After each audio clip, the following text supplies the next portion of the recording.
Hi everyone, Stepan here. In today's video I'm going to go over the Benko gambit, one of the most popular gambits in chess, one of the most solid gambits, at the same time one of the most dangerous gambits for white when he has to meet it. A very interesting opening and the most popular way for black to play the Benoni on the highest level. The Benko is more popular than the modern Benoni, the old Benoni, or the check Benoni, or the snake Benoni, or any other move order black could go for. A little bit about the opening first. So it was popularized by Paul Benko, a Hungarian-American grandmaster who played in the 60s and the 70s. He recently passed away. He was a great theoretician. He contributed a lot to theory. He was also a great guy, according to chess writing. His life was fairly interesting as well as his chess. In the ex-Soviet countries and in most Eastern countries, the Benko gambit is known as the Volga gambit, named after the Volga River. Even though you could use both names, I think most people know it as the Benko. Paul Benko himself gave a differentiation to the names in his book, The Benko Gambit, where he said that the Volga gambit is this position here as soon as black plays the move b5, and that the Benko gambit occurs a few moves later, when white accepts the gambit and black plays the move a6. So let's get into the opening. How do we reach this position? So white plays the move d4, black plays knight f6, we have c4, c5, the Benoni defense, d5, and now black could go for the modern Benoni, he could go for the check Benoni, he could also go for the snake Benoni, but b5 signifies the Benko gambit. According to Paul Benko, not yet, but we know this as the Benko gambit. So what is it about this opening that makes it so efficient and popular? It has been played by some of the most famous aggressive and tactical players of all time, like Garry Kasparov, Veselin Topalov, Vasily Ivanchuk, Alexei Shirov, Mikhail Tal, and many others, of course, Paul Benko among them. And it has been played by many other grandmasters. So this gambit, this pawn sacrifice, is fairly sound. So what does black get with this? First of all, black gets open files to play with. Very often in the main line of the opening, as we are going to see, where white takes the pawn and black plays the move a6, and let's say white plays for the main variation, the fully accepted variation. Black, as you can see, gets the b file and the a file to play with. So that could mean very early on in the game that black is playing a rook up, which can be a huge thing. He also gets a very solid pawn structure. Usually black is going to play the move g6, fianchetto his dark squared bishop on g7, and play the move d6, which is going to make black's position hard to break. He has a very solid pawn structure. Along with that, black gets an easier game. Very often, one mistake by white could lead to a tactical sequence which either loses material for white or gives him an inferior position. Black is giving up a pawn for the initiative, black is giving up a pawn for attacking play, black is giving up a pawn for easier play. That means that black has to compensate for his material loss with dynamic play. Playing the Benko gambit slowly, playing the Benko gambit like it was a Spanish or a Philidor defense or something else slow, simply doesn't work. What does white have? Okay, in compensation for black's dynamic play, white gets several things as well. The first thing is, when all of these exchanges happen, white, in the long run, gets a chance to queen his a-pawn. That may sound funny. In this position, it may sound far-fetched, but white can win games by queening his a-pawn. That's a huge thing. If you trade off all the pieces, white is simply going to have a queening threat of playing a4, a5, a6, a7, queen 1-0. The second thing white gets is a kingside attack. As you can see, all of black's pieces, especially after the move d6, are going to be cramped on the queen side, which means that black won't have too many defenders defending his king on the king side. Therefore, he could get in trouble if white manages to mobilize his forces quickly. The third thing white gets is play in the center. White, as in the modern Benoni, is going to try to play the moves e4, e5, disrupt black's center, break open through the center, and basically win the game because of his central control. So the opening is very interesting. It has been played on all levels for about 50 years. It has been played before that, but nowadays it remains to be it remains the most popular way for black to play the Benoni. The most important thing is that black gets an easy game. Black gets an easy game for the pawn, and he has simple and straightforward ideas. Put pressure, attack white, compensate for the pawn with the open files, with the piece activity, and try to win outright. I will show you one game before I start getting into theory, just to show you how dangerous the Benko gambit can be.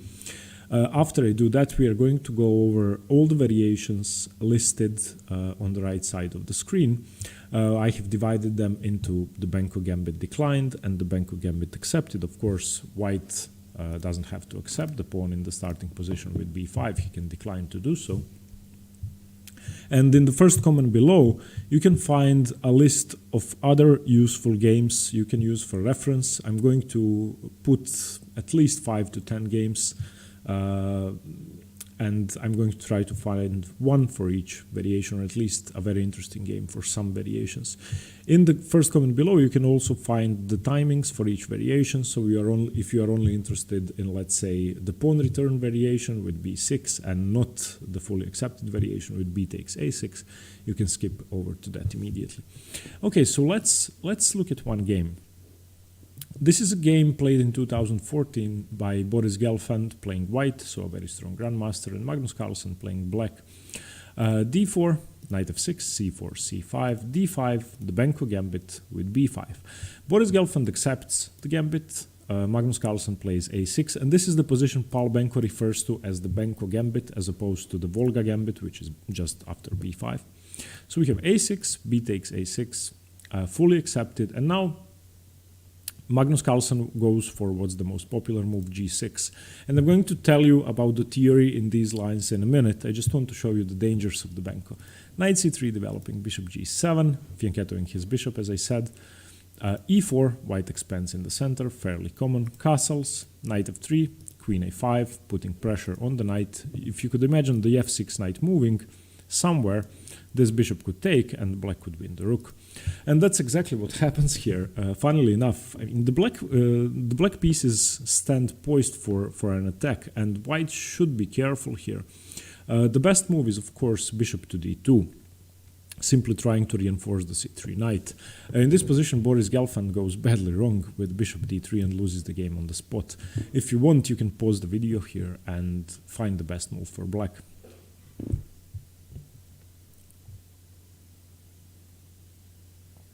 Okay, here the threat is obvious. The knight on c3 is pinned.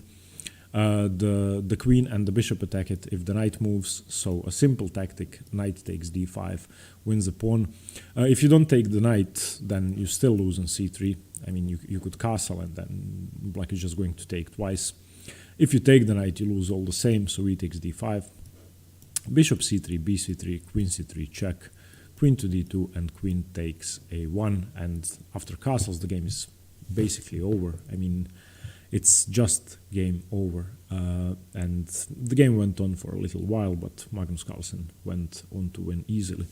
So these are just some of the threats that the Benko gambit can produce. Okay, now let's get into the theory. As I said, white can accept or decline the gambit. If he accepts the gambit, he is a pawn up, but he accepts all the advantages for black that I've already listed. By declining, white says, I'm going to fight for the initiative. I'm not going to allow you to have the initiative. And by declining the gambit, white saves time, first of all, because you have to waste the tempo to take the pawn. And if you look at this position with pawn taking, after 4 moves, white has no pieces developed.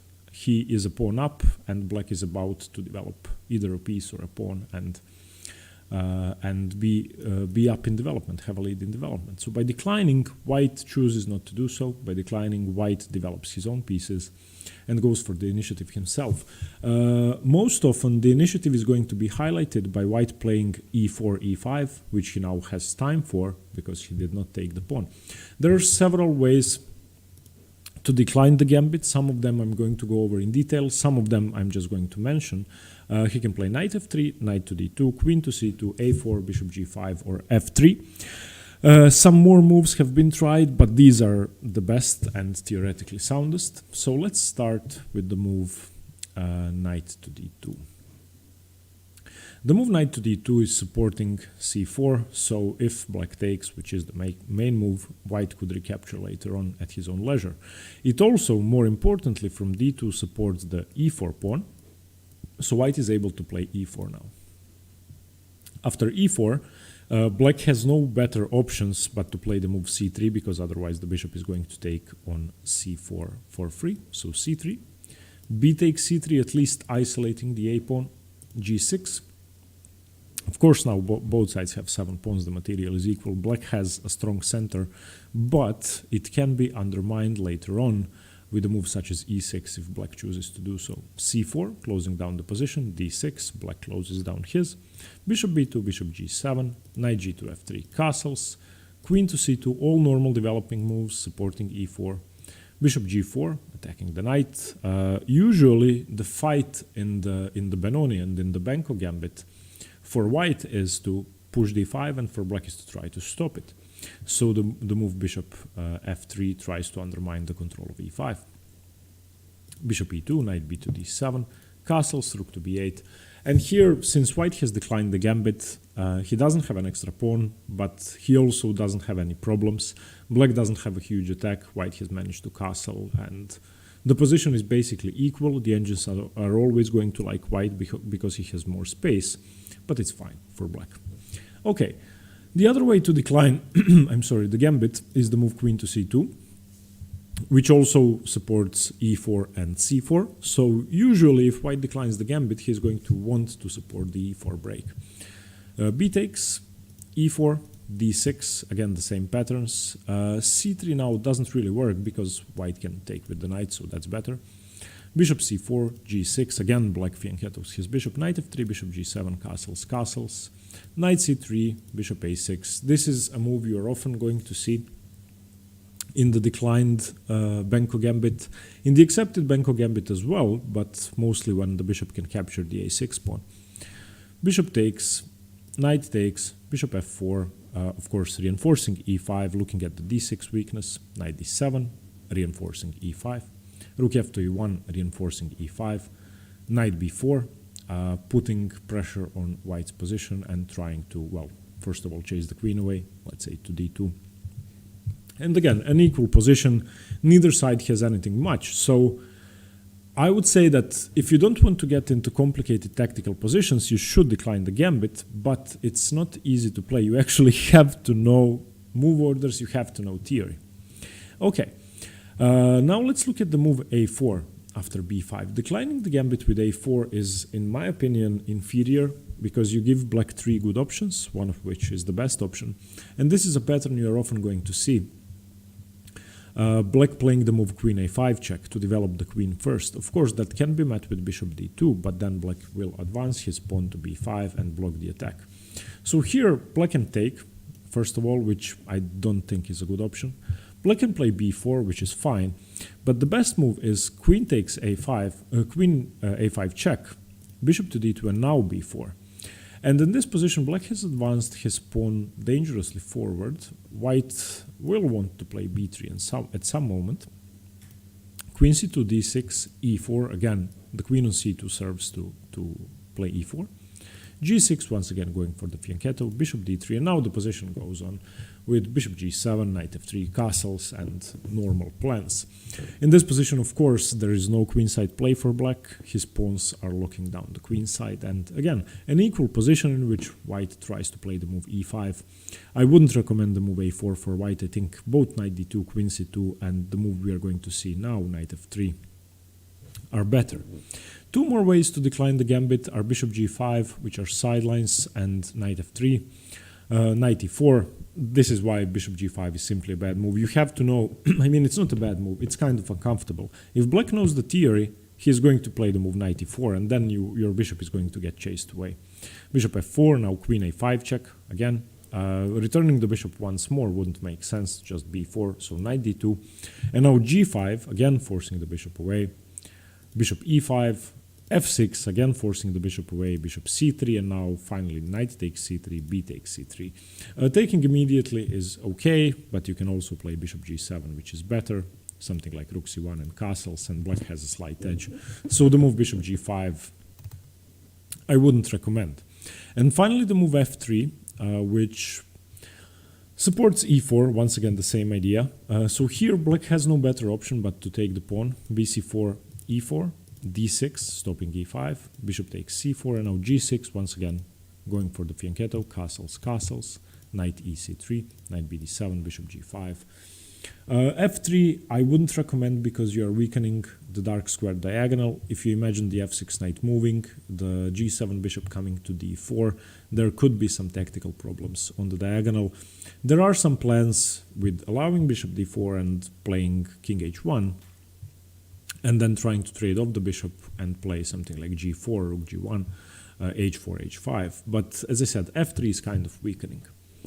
Okay, and the most common way to decline the gambit, if white wants to decline, this is going to be played 90% of the time. It's knight f3. Now, black has several options. Since white is declining the gambit, white wants to play e4, e5. The move knight f3 doesn't support e4, e5 immediately. That gives black some more time. So black doesn't have to play the immediate d6, or he doesn't have to react simply. So there are four ways to play this. The main move is g6. The second best move, or the second most common move, is bishop b7.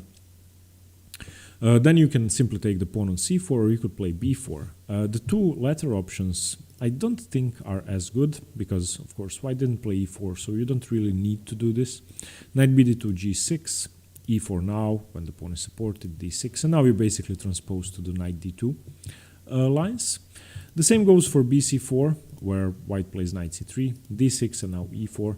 So whatever you do, if you do b4 bishop or b takes c4, white is going to develop his b1 knight and then go for e4. So I would recommend one of the two main moves, either bishop b7 or g6.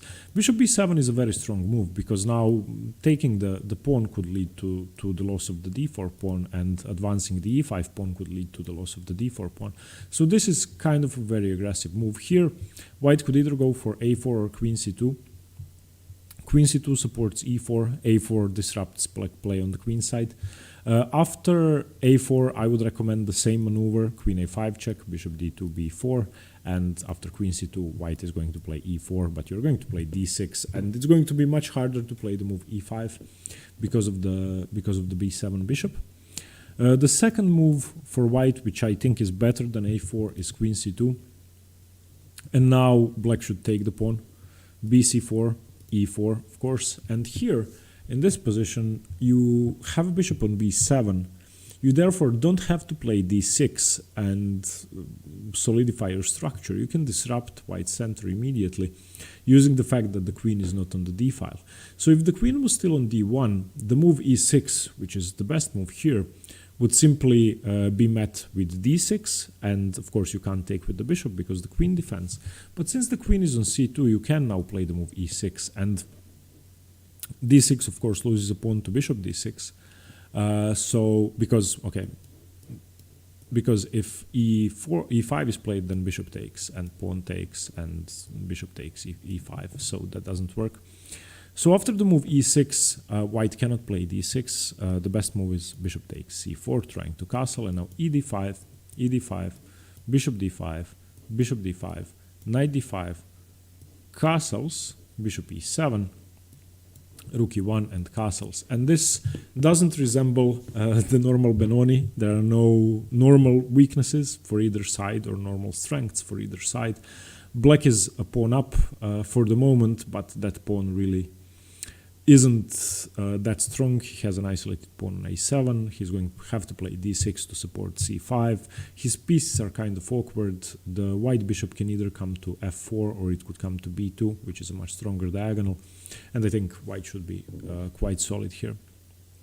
But as I said, the move bishop b7 is a very strong move, and it sort of it gives black the option of playing e6. So coming back to the original position after the Benko, if white declines it, the move bishop b7 is very strong, especially if white wants to meet it with queen c2, because that allows the move e6, and I would just enjoy to play black in this position. Again, if a4, then you simply go for queen a5, check, bishop d2, b4. Okay, and the best way, according to theory, to react to knight f3 is to simply develop your pieces, ignore what's going on the queen side, and go for the normal Benko plan with g6, trying to fianchetto your bishop. cb5 is the main move now, a6, b6. Now we have sort of a transposition to the pawn return variation. d6, knight c3, knight b d7, e4, bishop g7, a4, queen takes b6. This we are going to be looking at more in the Benko Gambit accepted lines, because in this position, of course, white has 7 pawns, black has 7 pawns. Black has faced the pawn return variation with b6. So the main line with g6 will often transpose to the pawn return variation in the accepted Benko. So if you want to sort of force white to accept your gambit, then play the move g6. If you don't want him to take the gambit, I would recommend the move bishop b7. Okay, so those are the declined variations, which I think are far less popular than actually taking the pawn. And now let's look at the accepted lines. So first, the most popular variation is the fully accepted one, which we were looking at in the game by Magnus Carlsen. So d4, knight f6, c4, c5, d5, Benko, c takes, a6. Black always plays a6, there's no other move. You want to challenge the b5 pawn. And now the fully accepted variation is taking the pawn again, b takes a6. In this position, there are two ways to play. You could, okay, for white, you could allow bishop takes f1 later on. This may sound strange at this moment, but you're going to see why I'm saying this. You can either go for e4, thus allowing bishop takes f1 after the bishop takes the a6 pawn, and you are forced to castle manually after king takes f1, or you can play knight f3, g3, bishop g2, thus not allowing bishop takes a6, bishop takes a1. For black, there are two ways to play. You can take on a6 immediately, or you can go for g6 and trying to develop first. Both are fine and quite different. The move bishop takes a6, of course, indirectly makes e4 much harder, because you can then play bishop takes f1. So let's see what's going on here. Black, as I said, chooses between two moves, g6 and bishop takes a6. Bishop takes is more popular. g6 I have faced a few days ago against a FIDE master, Milan Yotsev, and I drew the game. I was plus 70 though, and in side note I didn't find the win. But anyway, he played the move g6. So g6, in this position, white continues developing, simply knight c3. Here, again, bishop takes a6 or bishop g7 are two moves. Again, bishop takes a6 runs, if white plays e4, runs into bishop takes f1. Bishop g7, which is the other move, allows e4 without bishop takes f1 and losing castling rights. So I would say that bishop takes a6 is the trickier move for white to face, but bishop g7 is more in the nature of the position, not going for immediate advantages, but going for long-term pressure and trying to castle quickly before launching an attack. Okay, so let's look at bishop g7 first. So bishop g7, white now has to seize the moment and play e4, because the bishop is not on a6. Castles, knight f3, queen a5. Again, now remember the Magnus Carlsen-Boris Gelfand game, in which Boris Gelfand played the move bishop to d3, which just lost the game immediately, to knight d5. So remember this trap, bishop d3, knight takes d5, game over. So after queen a5, the best move is, of course, bishop d2. And now bishop takes a6. You don't want to allow bishop takes f1, so you take. Queen takes and queen e2, trying to trade off the queens. e6, ignoring that. Queen a6, knight a6, d6, fe6. Whenever white takes on e6, you take with the f pawn. Why? Because you want to play d5. And after castles, You can go for d5 immediately. You can continue with something like rook d8, knight b4, knight c7 to support d5. You can play knight h5, you can play knight g4. Plenty of moves here. A very flexible position for black and quite enjoyable to play. For the moment, white, of course, is a pawn up still, but you have a broad center, you have very active rooks, you have a great bishop on g7, and more than enough compensation for the pawn. Okay, and after knight c3, the other move, which is sort of backing out of the Benko plan, going for, okay, let me just at least ruin his castling rights, is the move bishop takes a6.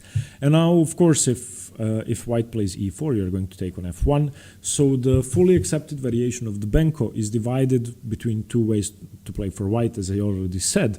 Either knight f3, g3, bishop g2, or e4 and allowing bishop takes f1. So let's look at knight f3 first. If knight f3, black plays d6, white plays g3, bishop g7, bishop g2, castles, and now if you go for e4 immediately, of course you can't castle, so you castle, and something like knight d7 or rook e8, or okay, and white is eventually going to be playing rook e1 and e4. So this is one way for white to play safer, but gives black a better position because his bishop is better.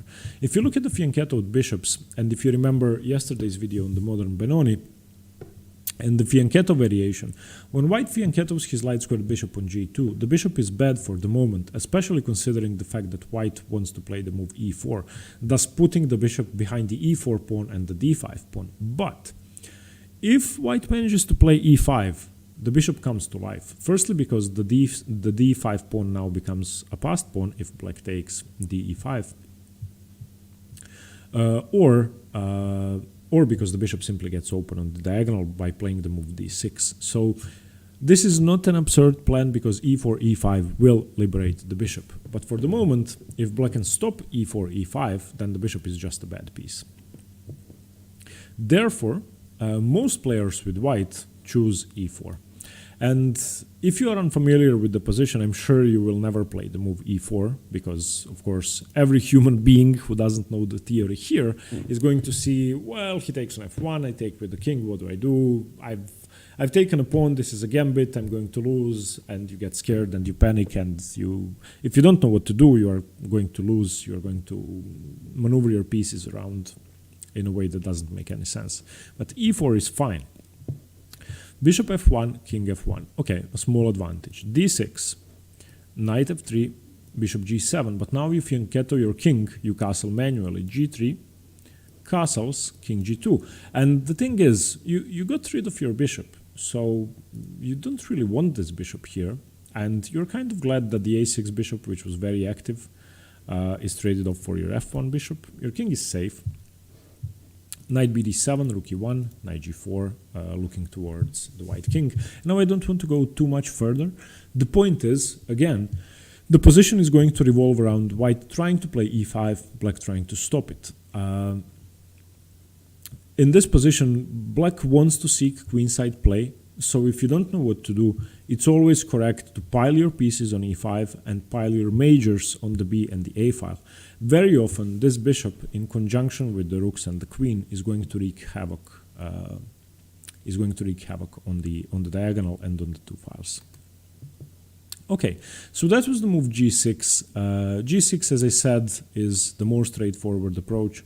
After knight c3, either play bishop g7, developing, or play bishop takes a6 to stop the immediate e4. White, as I said, can either go for the fianchetto, and then he has to play e4, e5 eventually, or the bishop is stupid, or he can go for e4, allowing bishop takes f1. The second way for black to play, which is the main move, is bishop takes a6, simply putting the brakes on e4 immediately. And here, of course, e4 is not possible at all because the knight is not on c3 yet. Of course, the knight would just if e4, bishop takes bishop, king takes bishop, knight e4, and black wins the game. So knight c3 is played first. And in this position, d6 is the main move for black. If g6 is played, we are transposing because now e4, bishop takes f1, king f1, d6, we have the same position. So d6 is played. And now white plays the move knight f3, again going for the fianchetto. This is more popular because otherwise black is going to take on f1 and we are going to have the position we had on the board a minute ago without g6. So g6, g3, bishop g7, bishop g2, knight bd7, castles, knight b6, and now black starts putting pressure on the pawns and on the position. Of course, e4 is not possible for the moment because bishop takes f1, so rook e1, castles, bishop f4, reinforcing e5, knight h5, chasing the bishop away, bishop g5, h6, chasing the bishop away, bishop c1, and now knight back to f6 and rook b1. And here, white, as you see, did not play e4 yet. Why is that? Because his bishop is on g2, so keeping some space open might be a good idea. White, in this case, wants to play on the queen side, play the move b4, kind of do what black is doing in the modern Benoni, and eventually create a passed pawn on the a file and try to win his pawn. So black in this position needs to be quick. It's not easy to play. If I turn on the engine, okay. The engine says it's equal, but okay, slightly better for white. The engine says it's equal, but even though white has a passed pawn and black is supposed to have compensation for that, in this position I would just rather be white, because as black you have to be very, very quick to seize the moment here. You have to be very, very quick to create something either on the d5 pawn, on the a2 pawn, on the b2 pawn, on the h8, a1 diagonal, because you're not getting to the white king and you have to do something on the queen side here. Okay, so that's the fully accepted variation in which after b5, c takes b5, a6, b takes a6 is played. And this is the most principled way to play. Just take the pawn and say, well, what do you have for the pawn? I mean, I'm a pawn up, and it's not such a big deal visually. Okay, now let's look at the 4 other ways for white to play. In the position after d4, knight f6, c4, c5, d5, b5, c takes b5, a6, white doesn't have to take the pawn, he can play b6. And when white plays b6, he keeps the queen side partially closed, so the first thing we can notice is the a file is not going to be opening up. Secondly, he is giving back the pawn because the queen is going to capture eventually. And black has 2 options. He can continue with queenside play, or he can break open the center with e6. That's also an option, eventually, breaking open the center with e6. So in this position, there are 3 moves for black. Queen b6 is the most obvious option. After queen b6, knight c3, d6, e4, g6, we kind of get a normal Benko position with black having taken the pawn back. So knight f3, bishop g7, bishop e2, castles, knight d2. The knight is coming to c4, supporting e5, chasing the queen away. So it's, after knight b7, kind of hard for black to play. And I myself, since I played the Benko and most commonly, since I played the Benoni, most commonly the modern Benoni, but I also will be playing the Benko, I'm kind of afraid of this line. I'm afraid of this line with b6 because taking the pawn back gives white time, and I'm not sure I want to play against this knight on c4. This just seems scary. So queen c7, bishop f4, knight b6, trying to disrupt the knight, knight e3, a5, a4, blocking down the queen side, bishop a6, and now once again the same pattern takes, rook takes, castles, rook f to a8, and black has to try to create some chances on the queen side. He has to stop e5. For the moment it's prevented, but it can become an option. So the moves like knight d7 come to mind. You have to stop the knight from coming into c4. You want to create pressure on the queen side. So in some positions the bishop taking on c3 is an option if the rook moves away from a1 and then knight takes a4. You basically want to queen your a5 pawn if white is not careful. So that's what happens after queen takes b6, which is a move I wouldn't recommend. Taking the pawn immediately, I think, wastes too much time. There are 2 better options here, either d6 or e6. e6 being slightly trickier. After e6, let me just show you one line with an engine. If d6 is played, after you play queen b6, you lose a pawn. So even though it may seem tempting, the fact that white has played b6 has given black an extra option, so playing d6 is not that good because black will firstly take one pawn and then win the other. There's no way to defend. So after e6 you play the move knight c3. And this now starts to resemble a modern Benoni structure in which, of course, black has the option of playing the move bishop b7 at some point. That means that since the diagonal is open, his bishop is going to be a great piece. So in this position, black plays the move knight takes d5. There is a great game by Anatoly Karpov in this line, knight d5, e d5. Let me actually check what the name is. Wait. Okay, Anatoly Karpov playing white against Larry Christiansen. It was a good game. Karpov won. Very interesting. So knight c3, knight d5, knight d5, e d5, queen d5, and knight c6. Of course, you don't give up your rook. And now white has 6 pawns and the b pawn on b6, which is about to drop. So the pawn situation is going to be equal. The difference is that black has a lot of central control with his c5 pawn and with his d pawn, which is firstly going to advance to d6, but then later on it could move forward.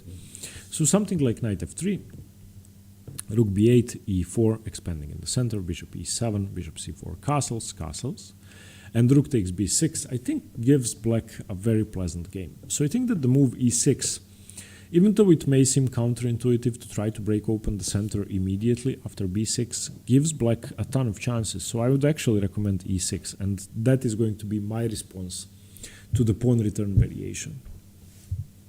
And finally, after b6, the main move is simply to close the position down and play your normal Benko-Benoni structure. Knight c3, knight bd7, e4, g6, knight f3, bishop g7, bishop e2, castles. We have seen this a ton of times, the same move sequence, and black always fianchettos his bishop. White either plays bishop e2 and castles, or j3, bishop g2 and castles. In this position, you want to control c4 against the eventual advance of the white knight from d2 to c4. White can meet that with the move a4, but whenever white plays a4, you play a5. So on the previous move, if white had played a4, you want to play a5. You want to take on b6 with the knight to control c4. So if a4, a5, and this is a structure you have to remember in this d6 line. White is going to play something like bishop f4, reinforcing e5. You can play bishop g4, reducing the control of e5 by threatening to take the knight. Knight d2, now takes, queen takes, and once again the same struggle on the board. White's trying to play e5, black trying to prevent it. White's b2 pawn is weak, his queen side is weak. The pawn situation is of course equal, both sides have 7 pawns. So I think this is a good position for black.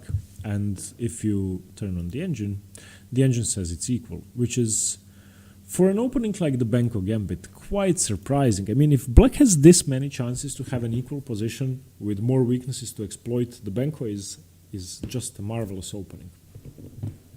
One thing I forgot to mention, since I played the game against Milan, before that I wasn't too familiar with the Benko. I knew something, but I didn't know enough, and I felt quite uncomfortable playing the fully accepted variation. So since then, I got 3 books on the opening, which I would recommend. One of them is by Sergei Kasparov, The Dynamic Benko Gambit. Then Junior Tay, Benko Gambit Move by Move. And Nikolai Pedersen played Benko Gambit. 3 books. I haven't been through whole books. I've been looking at interesting ideas and trying to learn the patterns. I've been mostly reading stuff about plans instead of going through all the games in the books. And that has given me, I managed to increase my knowledge on the Benko significantly. So all 3 books are fine. I think that Pedersen's Play the Benko Gambit is the best one for me personally, but that's a subjective opinion. Okay. The pawn return variation. Now, let's look at the modern variation, which is slightly odd, in my opinion, for both colors, strangely enough, and I wouldn't play it with white, I wouldn't like to face it with black. So d4, knight f6, c4, c5, d5, Benko Gambit, c takes b5 accepted, a6, and now white plays the move e3. As you know, white wants to play e4, so why play e3? Well, this first of all encourages black to regain the pawn with either bishop b7, knight c3, ab5, or simply ab5 first, or eventually taking the pawn. White gives the pawn back by forcing black to recapture. So seemingly it makes more sense to develop something or move a pawn than to move the b pawn to b6 and then waste a move and have black recapture it later. But there's a big difference. In this line, by playing a3, and why I find it awkward, you give black a chance to take with his a-pawn, thus opening up the a-file immediately without actually having to play bishop takes a6, as in the fully accepted variation. So I'm not a big fan of that. I mean, I just don't like it for white. I find it counterintuitive. So black here can once again go for three different plans.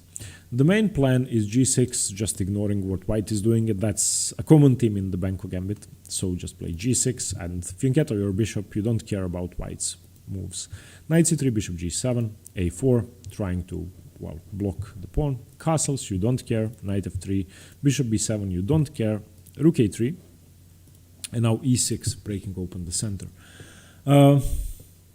In this position, d takes e6 is the main move.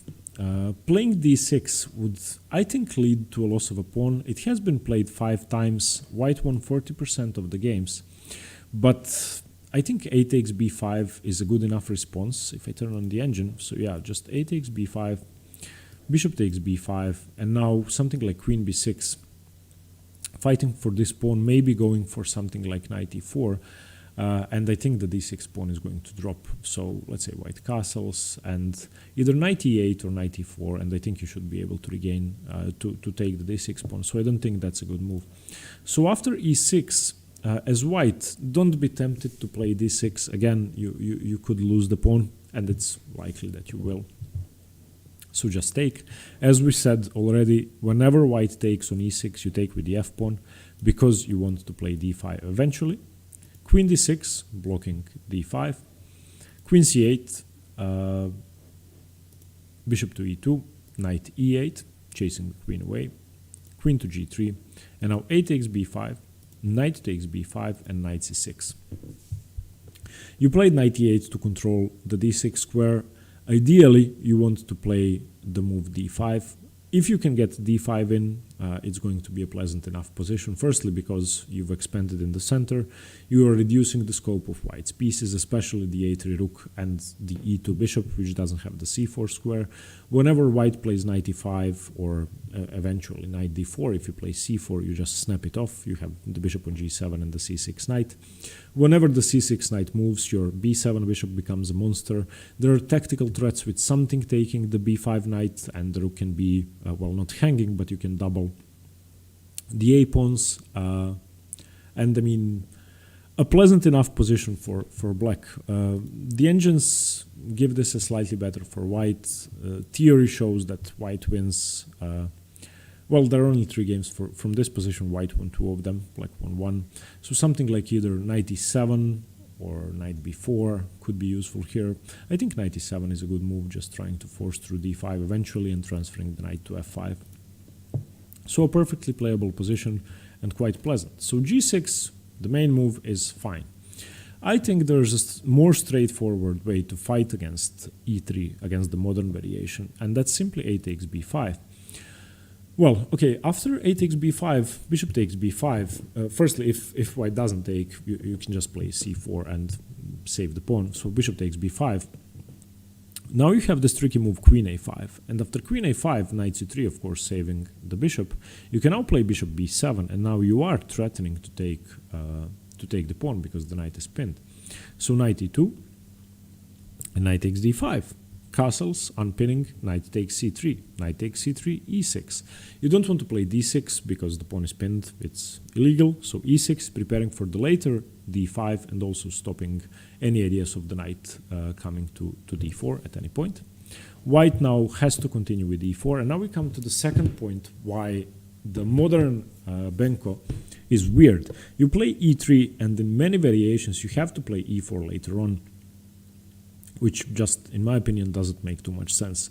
Now, in some lines, you will be threatening e5. If e5 is played, the black d7 pawn is never moving and white is strategically winning. So black is going to have to play d6 at some point. But still, I mean, if you play e3 and d4, I find that uncomfortable. So bishop e7, bishop f4, castles, a4, now d6, bishop takes d6, rook to d8. It wasn't a pawn sacrifice. And now, yeah, this line has been played about 20 times, and black is virtually lost after the move bishop takes e7. So here white can actually give up his queen with bishop e7. Black takes the queen, rook a takes, and white is just much better here. c5 is hanging, checkmate is hanging if black doesn't want to give up his queen. So something like h6, bishop c5, knight a6, and white is better. So coming back to this position after bishop f4, you kind of have to be careful, and playing the move knight c6 is much better than castling because you reinforce the diagonals. You simply do not allow what we have seen just a moment ago, d6 by black, d6 and then bishop d6, rook d8. So after the move knight c6, something like queen d3, and black has a fairly pleasant position. Let me just show you if after bishop e7 white plays the move e5, how to fight against this. For the moment, the knight on b8 is not doing anything, and coming to c6 would put a lot of pressure on the pawn, which in conjunction with the queen on the dark squares and the bishop on b7 could be trouble if white tries to play the move f4. Whoever is challenging me and sending me messages, I'm sorry, I just can't accept now. Please try to understand that if you challenge me and I decline, I'm doing something. I would really like to play games, but I can't. Okay, let me just decline the challenges. Okay, sorry. Okay, so after e5, something like castles and then eventually knight c6 could be a great plan for black to put pressure on the pawn, eventually regain it. You, of course, want to defend it first with knight d8. But as I said, e5 is a strategic risk for black. If he allows it in a favorable moment for white, then his d-pawn is never moving and he could be lost. But white has to be careful because he could end up losing the pawn or weakening his king with f4. Okay. Now, one more variation after e3. We are going to be looking at bishop b7, which is probably the most aggressive way to respond to the modern. Again, you are accepting the fact that if white takes on a6 now, you can just recapture. It's not a big deal. You can take on d4 first of all, so you could recapture the a6 pawn later. So white continues with knight c3, defending d4. Queen a5 now, pinning the knight. So once again, if takes, then bishop takes. Bishop d2 unpinning, and now it's actually a threat. B takes a6 is a threat, so a b5, bishop b5, queen b6, queen b3, e6, opening up the center again, e4, defending, knight takes e4. Yeah, okay, I have to talk about this a bit longer. So the move knight takes e4 is a tactical threat because eventually, and this is hard to understand if you don't know the theory, black is going to take on g2. That's why bishop b7 is a very aggressive move. So let's go back. So bishop b7 puts the bishop on the most active diagonal. This bishop is going to be a monster if e4 is played and you can break open the structure as black eventually. So knight c3, queen a5, bishop d2, a b5, bishop b5, queen b6, queen b3, e6, trying to take. And if e4 is played, trying to defend, you don't take on d5, you simply take on e4. And if white doesn't take, he's worse. If he takes, you play bishop takes d5. After the queen moves to d3, you have to defend the knight and the bishop. You play the move f5, forcing the knight away to g3, and now you simply take on g2. And after bishop takes g2, knight e2, bishop takes, knight takes, bishop e7, bishop c3, and castles, black is, of course, well, the position is complicated. Black has a rook for two pieces, but I think black's position is fine, and black has a lot of play because the white king is still in the center. Castling queenside is not really an option. You're going to lose a2 immediately, and the position just seems loose for white. The extra piece is stuck on h1, so I don't know. I would rather be black here. The engines give it as minus 0.7 or minus 0.5. I would say it's more in reality because it's much easier to play. Okay, now let's look at the two sidelines, and I'm sorry, I know this is a ton of theory, but the whole series on the Benoni is going to be about openings and not variations. So the Benko Gambit is an opening in itself. It's not a variation of the Benoni, really. Okay, f3. Again, let's go into the Benko. d4, knight f6, c4, c5, d5, Benko, cb5 accepted, a6, and now white plays f3. Same as the variation in which white declined the gambit with f3, this move serves a fairly simple purpose. I want to play e4, I want to play it now. Black has three options. Taking the pawn is the best move. You can also play e6 or g6, ignoring white in Benko fashion. So g6 is probably the prettiest move. e4, d6, knight a3, bishop g7. You just ignore what white is doing. You do your own thing. Fianchetto your bishop. Knight e2, castle, knight c3. A lot of pressure on b5, and both sides are going to be maneuvering around this pawn. Knight b to d7. Black just keeps ignoring it. He doesn't care. Bishop e2, trying to castle. Knight e8. Reinforcing e5. Castles, knight c7, now putting pressure on the b5 pawn. Eventually the other knight is going to come to b6. You want to exert control over c4, and a lot of maneuvering. You just need to have nerves of steel to ignore the b pawn for as long as possible, because if white ever breaks the tension and takes on a6, you can just take with the bishop, so it's not such a big deal. Bishop g5, pinning the pawn to the queen. Rook b8, again, more pressure on the b file. Rook b1, knight b6, stopping knight c4. And again, same plans for black. You want to play on the queen side. You can regain the pawn eventually if you really wish to do so. So something is going to drop. The fact that the dark square diagonal is open makes your bishop much better. So f3, and the fact that you got to play e4 early on with white is compensated by the dark squared weaknesses. So a strategic plan in this position, if I am black, would be, okay, which pieces do I want to trade off? I want to trade off one of my knights for this bishop. That would weaken the dark squares further, and I would have a more pleasant position. Ideally, I want to trade off my c7 knight for the bishop. So if I could magically do that, I would do that. Okay, and after f3, the main move and the most logical move is simply, let's just take the pawn. You take the pawn, white has played f3 to play e4, and after e4, you now play queen a5 check. You want to defend your pawn, bishop d2, and now we play b4. You have successfully defended your pawn. Black now has 7 pawns, white has 7 pawns. Black has the open a file, and this position is why I think the Dlugi variation or the f3 variation is easier to play for black.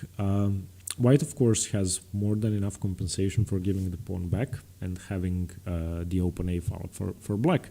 But I just think that an experienced Benko player is going to know how to use that. Knight a3, d6, knight c4, attacking the queen, queen d8, a3, undermining the structure, e6, when your opponent plays on the flank, you play in the center, d6, bishop e6, attacking the knight, a b4, rook a1, queen a1, and now d5, chasing the knight away from the center. And after ed, knight d, white plays queen a4, which is irrelevant, knight d7, b5. White has these doubled pawns on the b file, which are for the moment blockaded by the two knights and by the queen, so I wouldn't say that the pawn is going anywhere for the near future, and this extra pawn should be quite insignificant. Again, the position is equal, and once black wins the b5 pawn back, the position is going to be perfectly equal, in fact almost symmetrical. If white manages to push this pawn, then black is in trouble. So for example, if you allow the move bishop a5 here, you could be in trouble. So what you want to do is you want to play knight b4 immediately. You want to stop bishop a5, and you want to make sure that your stuff is protected enough. Okay, and the last variation we are going to look at after the Benko and accepting and a6 is the move knight c3, the Zaitsev system named after Igor Zaitsev, who is one of the best coaches in Soviet Russia. He was Anatoly Karpov's coach for years, a very experienced player and theoretician and coach. So the move knight c3 simply prepares to play knight b5 or knight takes b5, bringing the knight to a very active outpost. So after the move e4, which is supported by the c3 knight, you have the option of knight b5 very early on. So a b5, which is the most principled move for black. White can either take the knight, which I wouldn't take with the knight, which I wouldn't recommend because that runs into the immediate e6, d6, fe6, and after something like knight f3, you get this queen a5 check. The knight has to go back to c3 and now d5. This center is just too much. I mean, white is a pawn up, but this center is more than enough compensation for that. So if you play the Zaitsev and black plays a b5, or if you play black here, don't be afraid of knight takes b5. Just e6, and after white takes, you go for queen a5 and d5. The best move for white is e4, and of course now black has to use the fact that the knight didn't take on b5. The only way to both stop e5 and stop bishop takes b5 is to play the move b4. And now black plays knight b5. Since the knight can no longer be attacked by a pawn, this is actually a secure square. Okay, black in this position continues with d6, bishop f4, supporting e5. And now we are going to use a tactical trick, which you should remember, to play around this bishop and to try to trade off one of your flank pawns for a very important white central pawn. So the move bishop f4 is theory. If you don't play bishop f4, you can go for bishop c4, which is okay. You can go for knight f3, which is okay. But I mean, your pawn is kind of hanging, and what do you do here? I mean, you have to do something. Defending is not really an option. Let's just turn on the engine to check this position out. If f3, I think that's just too big of a waste of time. If something like queen c2, yeah, just undermining the center. What other options do we have? Bishop c4. If bishop c4, what happens if black takes here? Queen e2 and knight take. Okay, let's see. Queen e2, the knight moves. And now bishop f4 should be enough compensation. Yeah, black is far away from castling. He hasn't even played g6, and it's going to be hard to play. Okay, then what other options do we have? Knight f3. If knight f3 is played, just knight takes, and that's kind of bad. So yeah, bishop f4. And bishop f4 is a tricky move by white, which isn't that easy to face. And I'm sorry, there seems to be... My laptop seems to be slightly freezing because I turned on the engine. I'm sorry about that. My laptop sometimes has issues when the engine is turned on. That's why I avoid doing that. So okay, in the move with the move bishop f4, if white takes on e4, if black takes on e4, white is going to play the move queen to e2, and now you have to be careful. If you play knight f6, and I'm going to risk with an engine once again, knight takes d6 is just over, because you can't take the knight with the pawn. If you take it with the queen, you lose your queen. So this is kind of scary. So after knight takes c4, queen e2, you need to play g5. And after g5 and something like bishop e5, which is probably the best option, just trading your pieces favorably, or queen takes c4, the position should be equal. And that is why after bishop f4, black doesn't take on e4 immediately. He chases the bishop away first with g5. And now once the bishop moves away and takes the pawn, you now take on e4 to be able to meet queen e2 with knight takes bishop. So in this position, white has to go back to f4 and you play the move queen a5. After queen a5, you are slightly safer, something like bishop c4 and bishop g7, and you are going to fianchetto. You're not going to be castling that easily, but it's going to be fine. Something like queen e2, b3 check, king f1, and it's a fairly complicated tactical position in which, well, both sides have chances. So let's go over that again. Where are we? Okay, the Zaitsev variation with knight c3, I would recommend AB because there's no better move.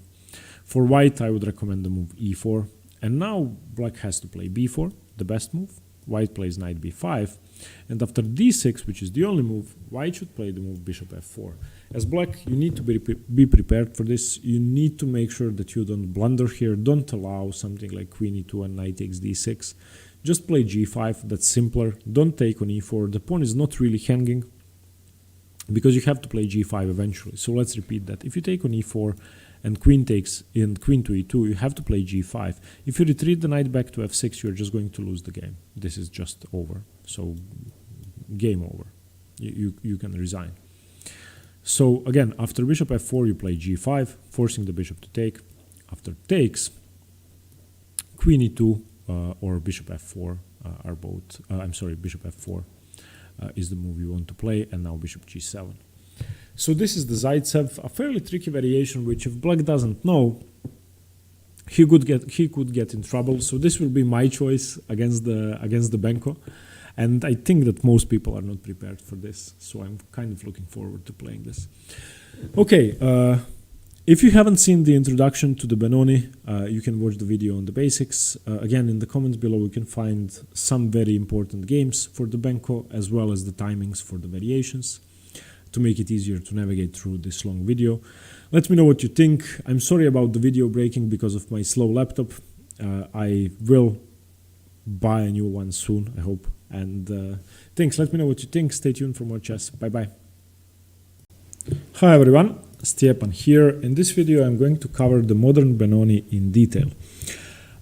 We are going to be looking at 10 different variations white could go for, and since the modern Benoni is more of an independent opening than a single variation, like probably all the other Benoni type positions, such as the old Benoni or the Czech Benoni or the Benko Gambit, we are going to be looking at all of these positions to grasp the ideas behind the moves. And on the right side of the screen, you can see, as opposed to my other videos, instead of move orders and exact variations to reach the positions, you can see the moves which characterize the variations listed and the moves which are thematic for them.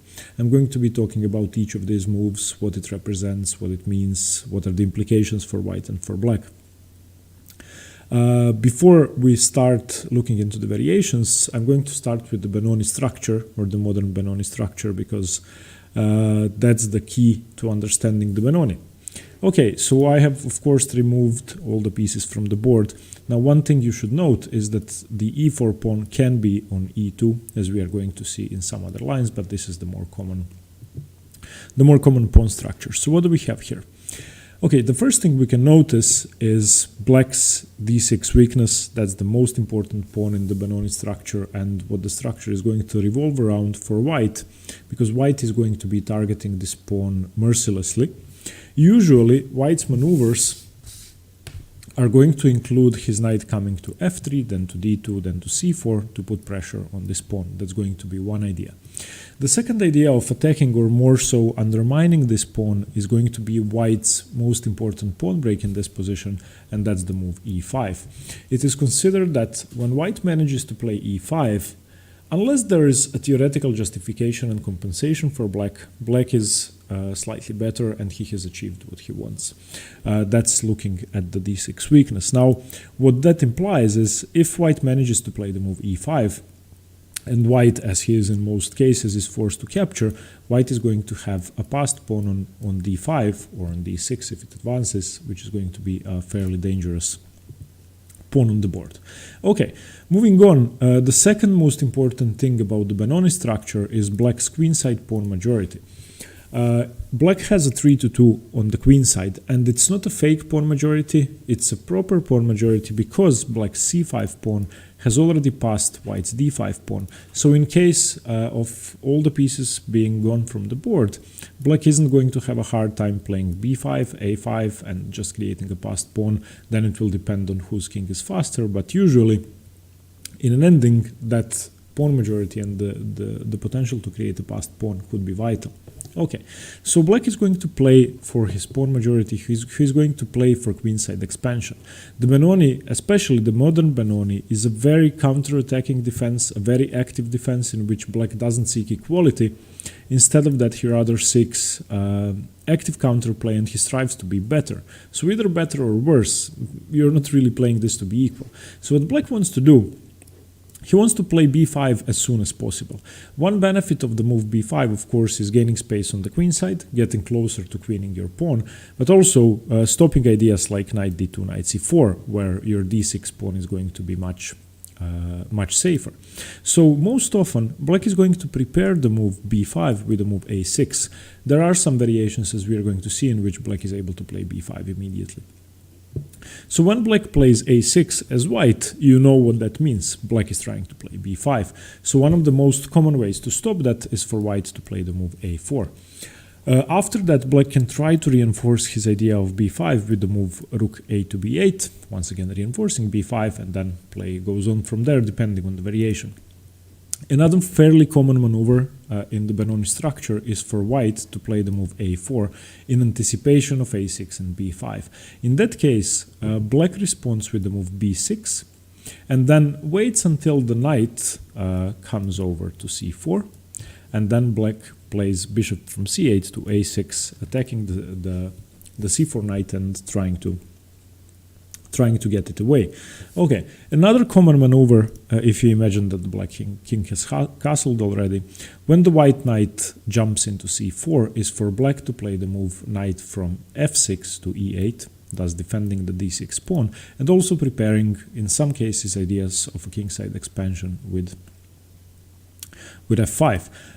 Now, black has several ways to play this position. We are going to look at them depending on the variations we are going through, but I would just like to mention three most common sort of ideas for black, which can always apply. Now, the modern Benoni is a very pattern-heavy opening, and if you understand the patterns, if you know the general patterns, you are going to be able to find your way around the modern Benoni positions, even if you lose yourself. And as you can see on the right side of the screen, we're going to be looking at 10 variations which are the most important and which occur most often. There are some sidelines which I didn't mention, which are highly unlikely to occur and which are not good. So even if you don't know all the theory and all the 10 variations, knowing the patterns is going to help you play these positions out successfully.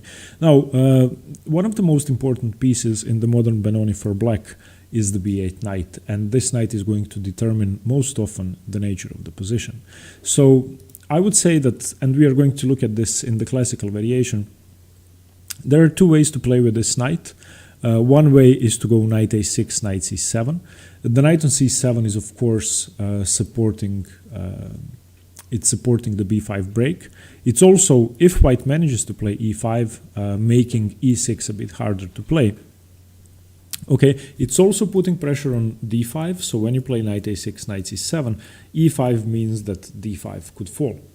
The second way to play with your knight is knight b to d7, and most often looking into the d5 square, into the e5 square, I'm sorry. And with this, with knight b to d7, black is saying, I'm not going to be playing on the queen side, I'm not going to be playing for b5. I've obviously removed one of my main pieces that could help me achieve b5. Instead of that, I'm going to seek to stop white's counterplay, and I'm going to play more actively in the center. And what this knight can do when it reaches e5, it can often challenge the knight on c4, which is a fairly deadly piece. Okay, so those are just some ideas in this structure. Some more include white fianchettoing his bishop, as we are going to see in some variations. White can expand fairly quickly with the move f4, supporting e5. White is going to be doing basically everything he can to support e5. So moves like bishop f4, rook e1, and then going for e5 are going to be thematic. One other thing that has to be mentioned is black's amazing bishop on g7. The Benoni bishop is one of the best pieces on this board, and the first thing it does, it's stopping e5 or helping make e5 harder to play. The second and more important thing, it's supporting black's queenside play. So as black, you don't want to give up this bishop, you don't want to trade it off, you want to keep it on the board, and in an ideal scenario, make your queenside play so strong in conjunction with your bishop that white collapses. Okay, now that's sort of the introduction about the structure. There are a lot more things that have to be mentioned. I'm going to try to mention as many as possible as we go through the individual lines. Okay, now the first thing I want to look at is the fianchetto variation, is the classical variation. I'm sorry, not the fianchetto variation.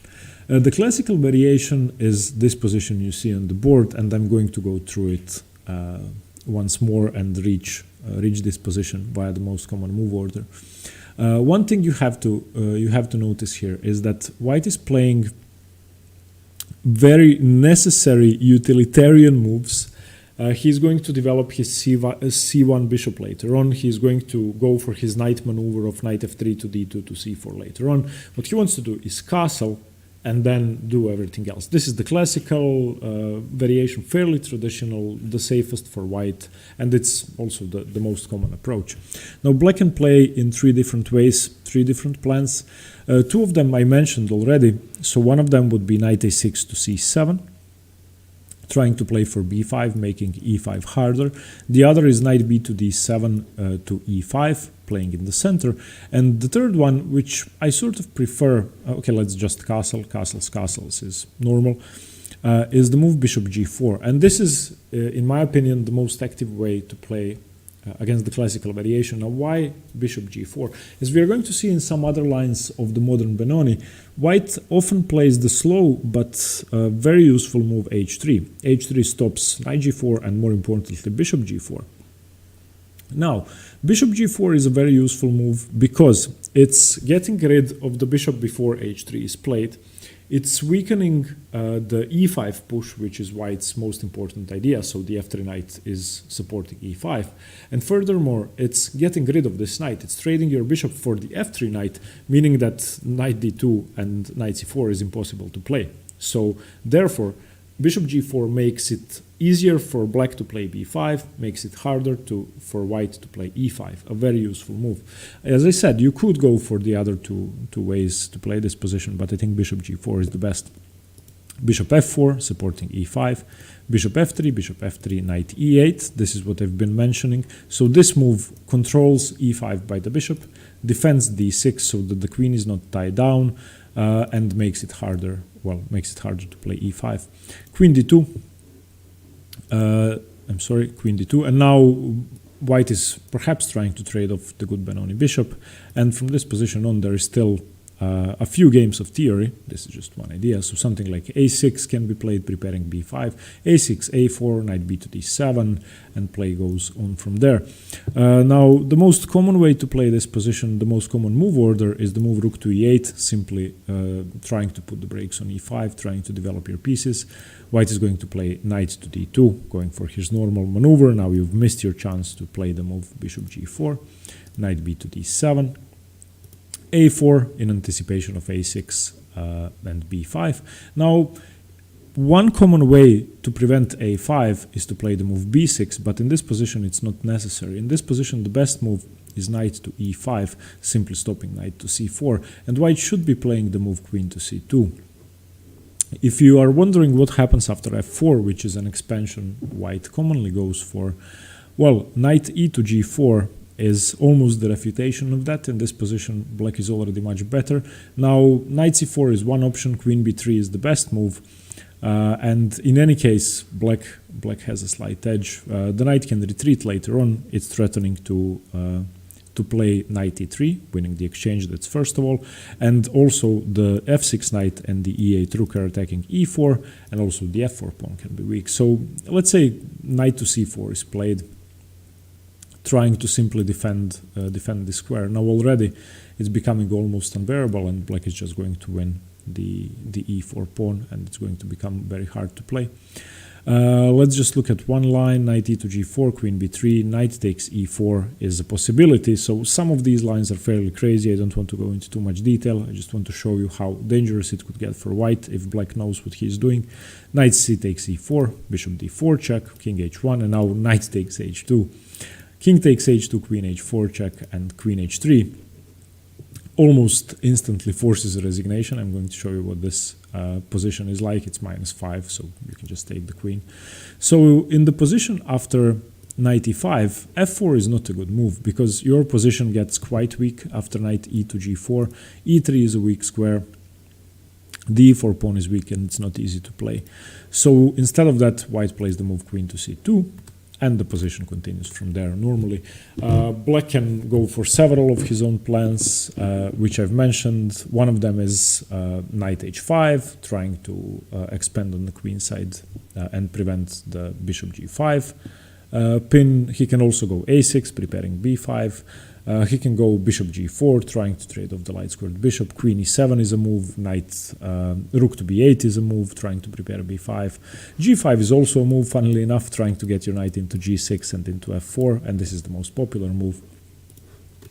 So a lot of plans. What you have to remember after bishop e2 as black is that you can go for 3 different ways about playing this position. Knight a6, knight c7, knight b to d7, or bishop g4, which I think is the best way. I think that's very easy to play. So bishop g4, trade off the knight. You're stopping most of white's ideas. Okay, the second variation I want to look at is characterized by this position. I'm sorry, let me just go over the move order. I forgot that in the classical variation. So I've been through this position so many times that I take it for granted. Okay, so we reach the modern Benoni via d4, knight f6, c4, black plays c5, the Benoni, d5, black plays e6, undermining white's center, knight c3, controlling the center, e takes, c takes, and now d6, and we get this menacing Benoni pawn structure, queenside pawn majority, weakness on d6. White can here choose to play either knight f3 or e4, depending on what he decides to do. e4 is the more common move. After e4, g6, we have reached the pawn structure, which we were discussing early on. If he decides to go after d6, knight f3, g6, e4, bishop g7, bishop e2, we have now reached the classical variation, and this is what's most commonly going to be played. So remember that after d4, knight f6, c4, c5, white should play d5. If you haven't seen the introductory video on the Benoni, please do. There I've explained about all the other options. e6, knight c3, ed5, cd5, d6, and now white can choose between e4 or knight f3. And we have the classical modern Benoni. In the modern variation, we are going to be looking at several important moves and several important ideas. So the moves that signify the modern Benoni, which is again more of a system than a variation, are h3, bishop d3, e4, and knight f3. Of those, h3 and bishop d3 need to be explained. e4 you understand, white is expanding in the center, wanting to play e5. Knight f3, preparing to castle, preparing e5. h3 stops bishop g4, and that's very important. Now the move is slow and prevents g4 but wastes time, and that's why it allows an immediate b5, as we are going to see in some variations. The move bishop d3 is a useful developing move. You could argue that the bishop is more useful on d3 than on e2, and it defends the e4 pawn, thus making it harder for black to exploit the weakness of e4. Now, the modern variation is also called the New York variation in some cases, so don't get confused by the name if you haven't heard it being called the modern. Okay, now let's look at what that means. The move bishop d3 and the move h3 might seem slow, so black can use the fact that white has wasted the tempo on h3. So the most important move black should know in the modern is the move b5. I would just like to go over a slow sideline, a6, which I wouldn't recommend, which now allows the move a4. After a4, knight b d7, castles, rook e8. You can already recognize these patterns. Rook e8 stopping e5, fighting for the center, a6 preparing b5, knight b to d7 jumping into e5, bishop f4 trying to make e5 more powerful, queen e7 once again preventing e5, rook e1, knight h5 attacking the bishop, bishop h2. Another reason why the h3 why the move h3 is useful is because in the event of knight h5 you have bishop h2 saving your bishop, because this bishop on this diagonal is staring at the d6 pawn. So if you imagine knight d2, knight c4 being played successfully, the pawn is going to drop. Knight e5, now bishop e2 saving the bishop, knight takes f3, bishop takes f3, knight f6, e5 is possible now, so why not play it. D takes e5, d6, queen d8, bishop takes e5. And I'm not a big fan of this line in the modern or in the New York, because I think after white successfully plays e5, should be slightly better, and I still have my queenside pawn majority, but the pawn on d5 is now on d6, and it's a passed pawn. White has the bishop pair. I mean, I do as well, but white's bishop pair is quite strong, staring at my queenside, making b5 almost impossible.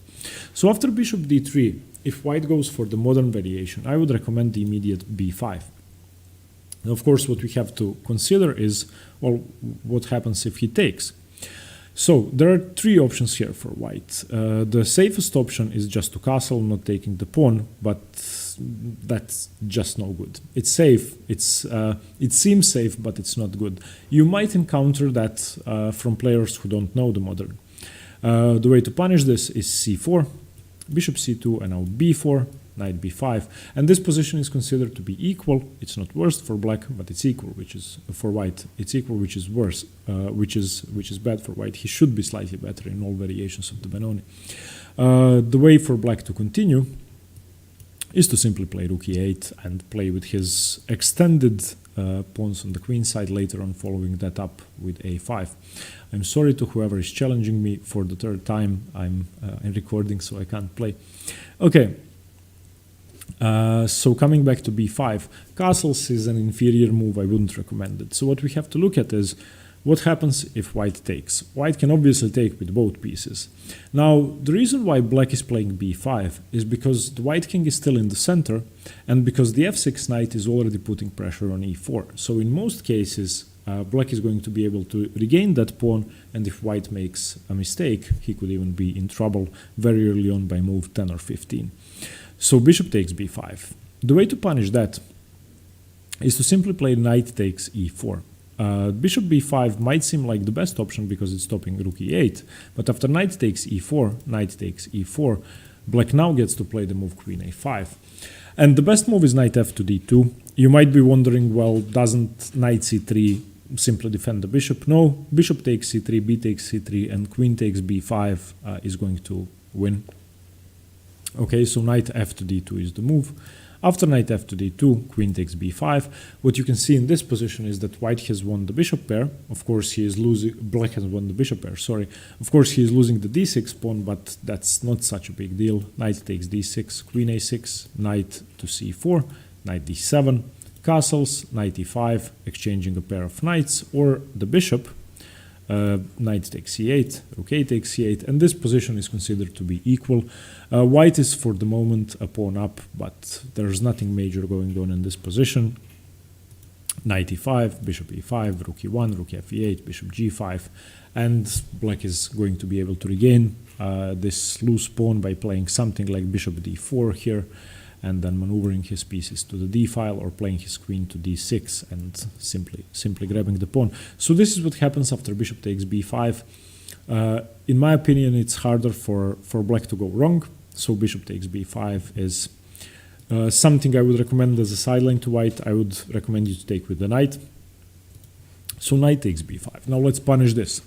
After knight takes b5, the way to play this position is to play rook to e8.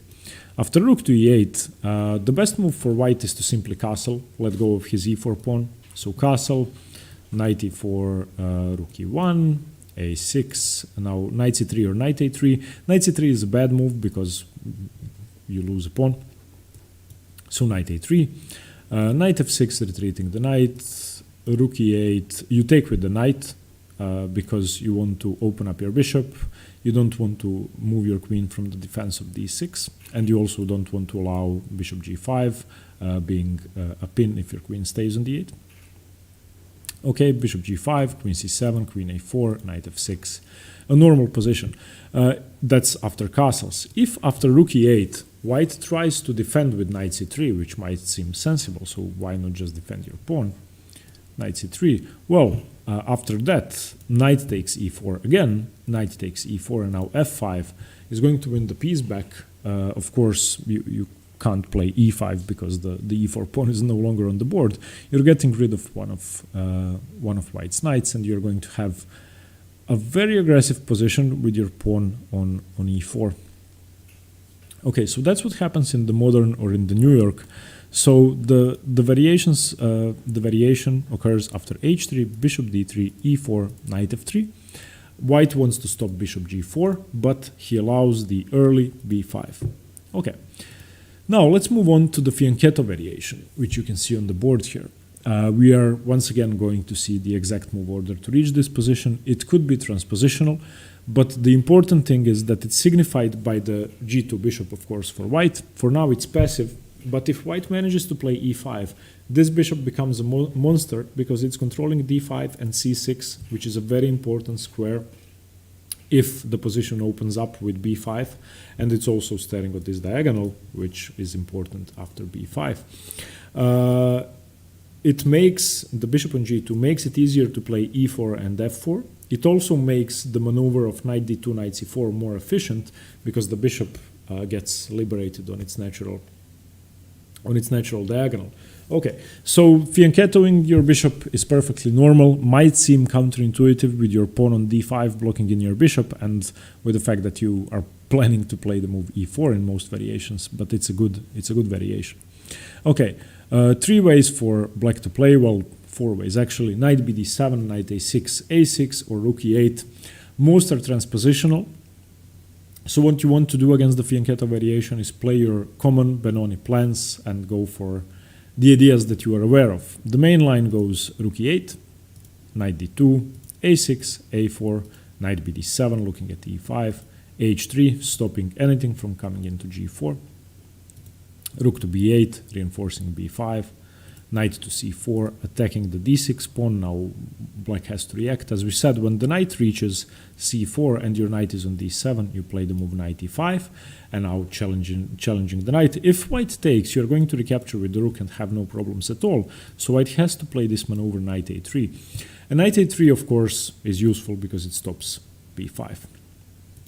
Knight h5, expanding on the king side in some positions, making e5 much harder to play. So after e4, bishop d7, a5, stopping b5, queen takes a5. Okay, this sacrifice we have to talk about for a second.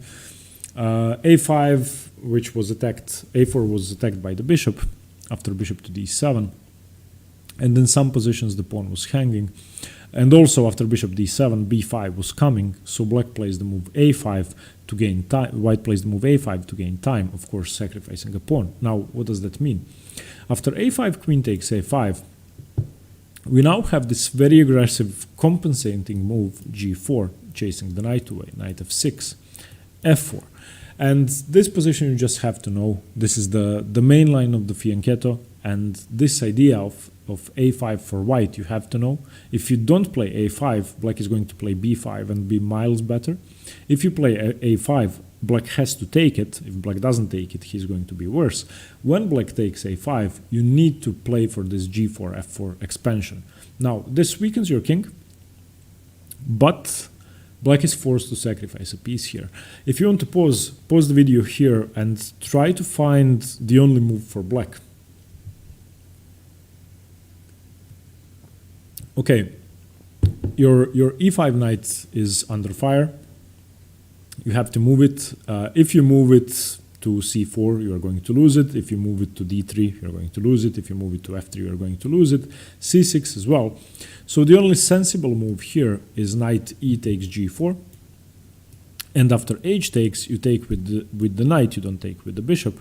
And now after the move f5, for white, trying to expand further on. H5 is played, and this position is considered to be equal. It's considered to be more than ample compensation for the sacrificed piece. Of course, black has given up a knight. He has 7 pawns, white has 4. So it's for 3 pawns. The material is supposed to be equal. But I think this is easier to play for black. Firstly, you have a safer king. Secondly, b5 is now coming, and similar to the Sveshnikov, one of the knights is going to have to move eventually. For the moment, the c3 knight is threatened. You could lose the b pawn as well, so it's not that easy to play. Now, this same position can be reached via several different move orders. If after castles, black plays a6 immediately, a4, knight bd7, knight d2, rook e8, h3, rook b8, we now have the same position, knight c4, knight e5, knight a3, knight h5, e4, bishop d7, a5, queen a5, and so on until we reach this position with h5. And now where is the plan for white? White continues with bishop to g5. This move is very strong. Even though it has no targets, it's preparing the move f6, blocking in black's bishop. Queen to b4 is the main move for black. What black wants to do is trade off the queens with queen d4. And ideally, if he can do that before white plays f6, he's going to have his bishop on d4, which is going to be a monster piece. But because white played bishop g5, he can now play f6. The bishop goes to h8, queen to d2. Now using the opportunity to check finally, queen d4, c d4, knight e2 attacking the pawn, and something like rook e5. And this position, again, is considered to be equal. As white, you now have to move your bishop away, and, well, the f6 pawn is going to drop. Of course, the d4 pawn is going to fall anyway. So a tricky position, the fianchetto variation. If both sides know it, then it's going to be very volatile and double-edged. If one side doesn't know it, if one side doesn't know these thematic moves, then just rely on your pattern recognition, both as white as black. I think it's easier to do with black, because I'm kind of biased. Benoni is my opening with black, not with white. Well, okay, I do play d4 now, so yes, it's my opening with white as well. Okay, so that's the fianchetto variation. Now we are moving on to the fun stuff. Okay, and again, I forgot to show you the move order for the fianchetto variation. I'm sorry. So d4, knight f6, c4, c5, we again are looking at the same series of moves, d5, e6, knight c3, ed5, cd5, d6. Now to reach the fianchetto, we have knight f3 instead of e4, g6, g3, bishop g7, bishop g2, castles, castles, and we have the starting position of the fianchetto where rook e8 is the main move. Okay, now we are looking at the most direct way to refute the Benoni defense. It doesn't refute the Benoni defense, but if you don't know it, if you don't know how to play this with black, you're going to lose in about 10 moves. Which is why I urge you to watch this part of the video several times. This is something you simply have to know, and it's also a favorite way of players to play against the Benoni in Blitz, in Bullet, in Rapid, in any faster time control games. And it's also the favorite of young players, tactical players, aggressive players, and, well, when strong players are playing weak players and vice versa, this is highly likely to occur on the board. Okay, the Mykonos attack. Let's look at the move order first. So d4, knight f6, c4, c5. We've seen this 5 times already. d5, e6, knight c3. E takes d5, c takes d5, d6, and now e4, g6. Okay, we have the Mykonos attack after white plays the move f4, which is the pawn storm, so-called variation, and black is not afraid. He plays bishop g7, and white now simply says, well, if I'm trying to play e5, why not play it now? I can play it immediately. And after e5, this is the Mykonos attack or the Mykonos variation. 2 ways for black to play against this, neither of them comfortable. Even if you know them, the positions are not comfortable. This is kind of like the anti-Moscow in the semi-Slav or variations of the King's Indian attack. It can get extremely aggressive. So if you don't want to have this position on the board, don't play the Benoni. This is the final warning. Okay, so as black, you can do 2 things. You can either take or play knight f to d7. Of course, you have to retreat the knight. So if you take, let's go over that first. Of course, white takes. The first thing we can notice here after knight f to d7 is that white has these menacing pawns in the center, and he can use them. He does that by playing the move e6, and all of these, by the way, are only moves after d takes e5. e6, you have to take, f takes e6, d takes e6, and now queen to e7, pinning the pawn to white's king. Knight d5, giving up a pawn, is the best move. Queen e6 check, queen to e2, takes, bishop takes, castles. And now you might be wondering, well, am I not giving up my a8 rook? Yes, you are. Okay, so let's go over that again. This might be hard to remember, so again, watch it several times. It's important to know every move. e5, d takes e5 is one way to play. We are going to look at knight f d7 later. f e5, knight f d7 now, e6, f e6, d e6, queen e7 pinning the pawn, knight d5 threatening knight c7, queen e6, queen e2 takes, bishop takes, castles.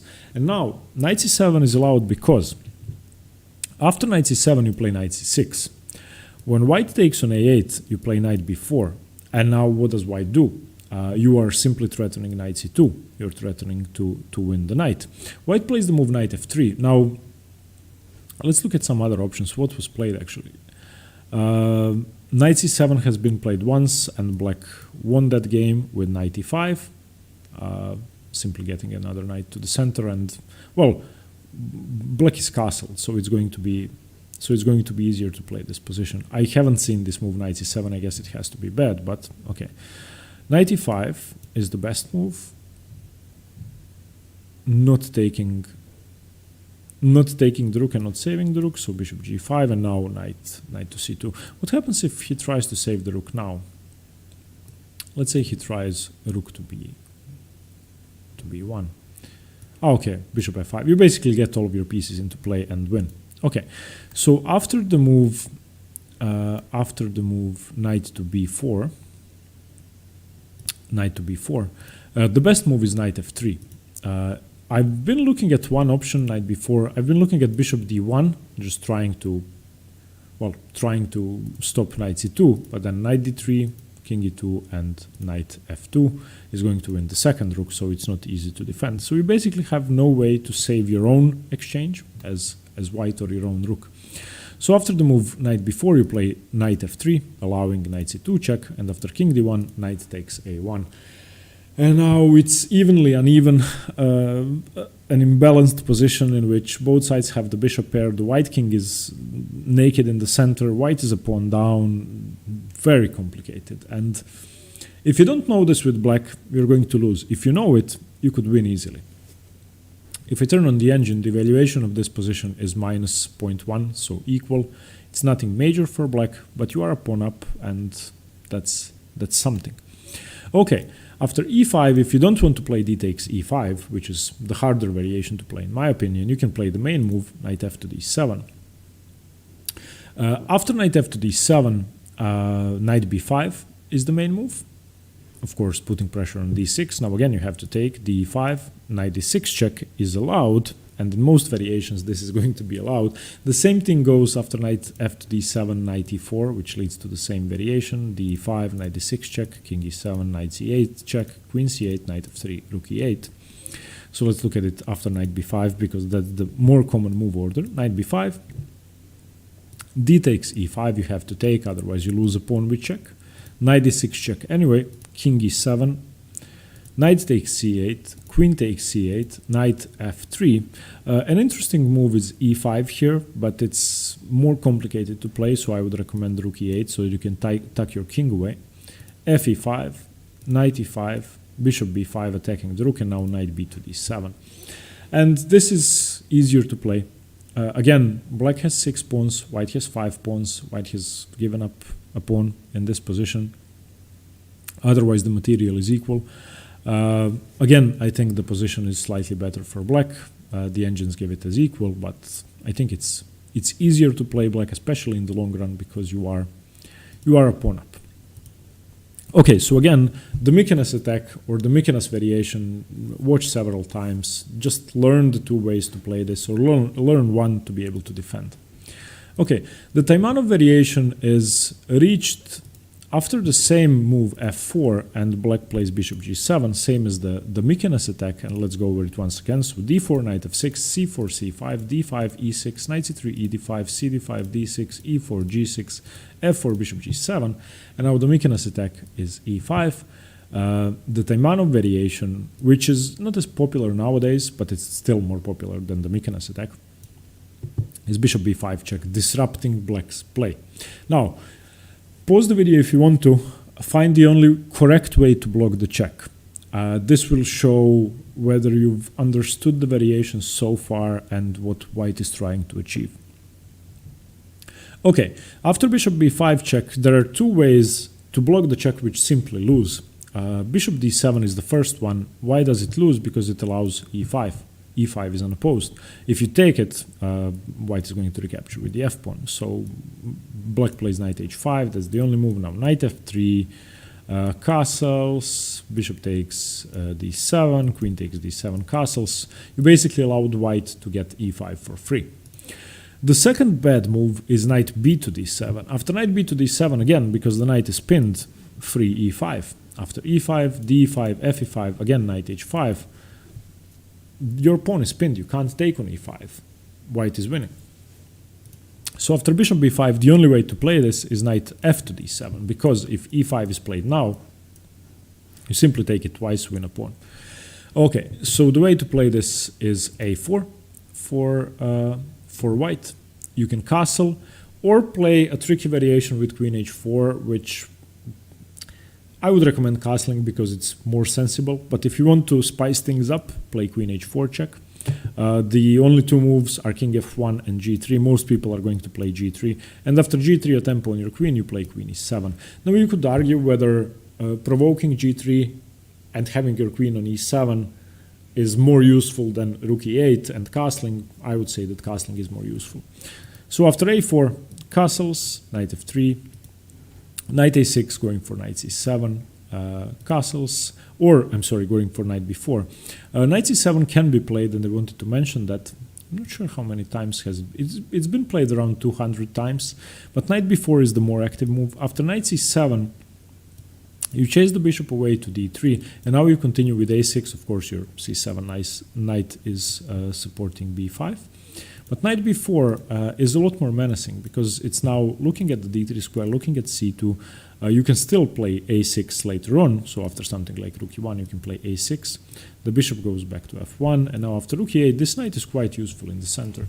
It's of course not supporting b5, but it's a much more dangerous attacking piece. It's using the fact that the a pawn has advanced and that there's no pawn to dislodge the knight.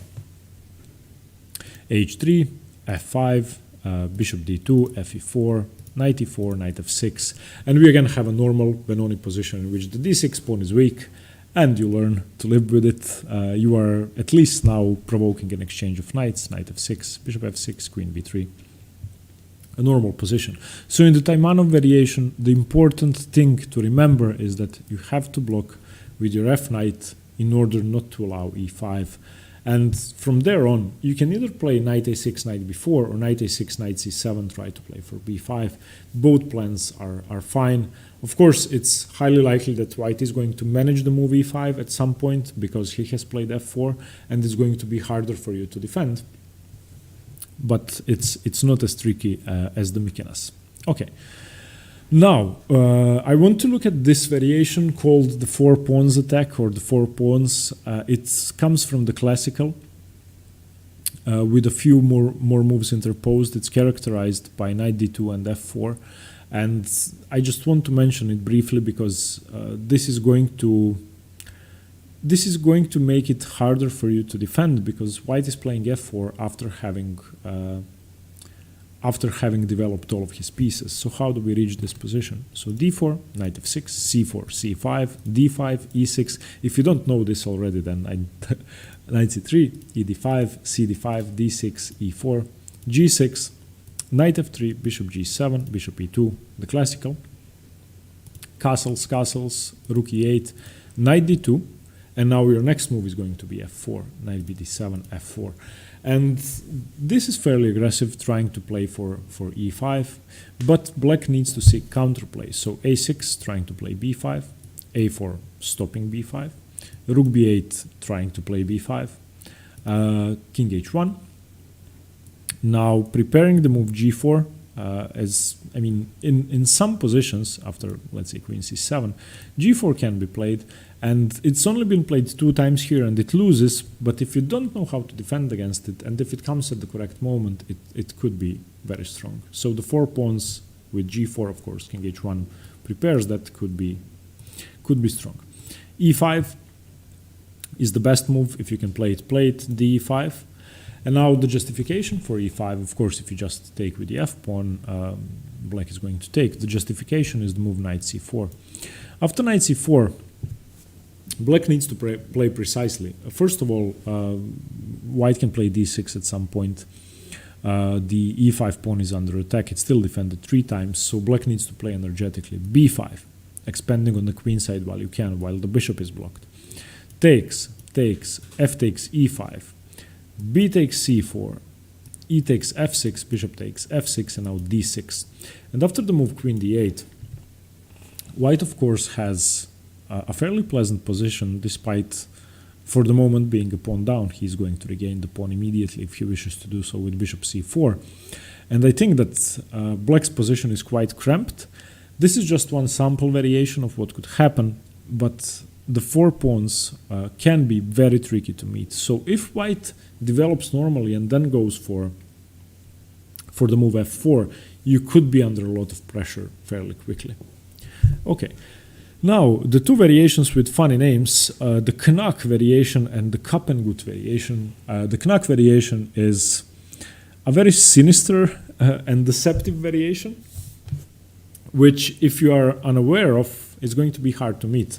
So now, what can we say about this? We are going to again look at the move order in a second. The Knack is characterized by the move knight g2 e2, and what this move prepares, first of all, it doesn't allow knight d2, knight c4. So if you don't know it, if you are used to white going for his most common plans, you might be confused. Knight g2 e2 prepares a very strong attack. What white wants to do is bishop d3, so opening up his bishop before he puts the knight to e2. So bishop d3, knight g2 e2, then play h3 to stop bishop g4 and knight g4, then play knight g3, and then play f4, queen f3, and start an attack. So with the knight on g3, looking at f5. With the pawn on f4, going for f5 or e5. With the queen on f3, supporting d5, and looking at the king side, this could be deadly for black. So let's look at some sample variations.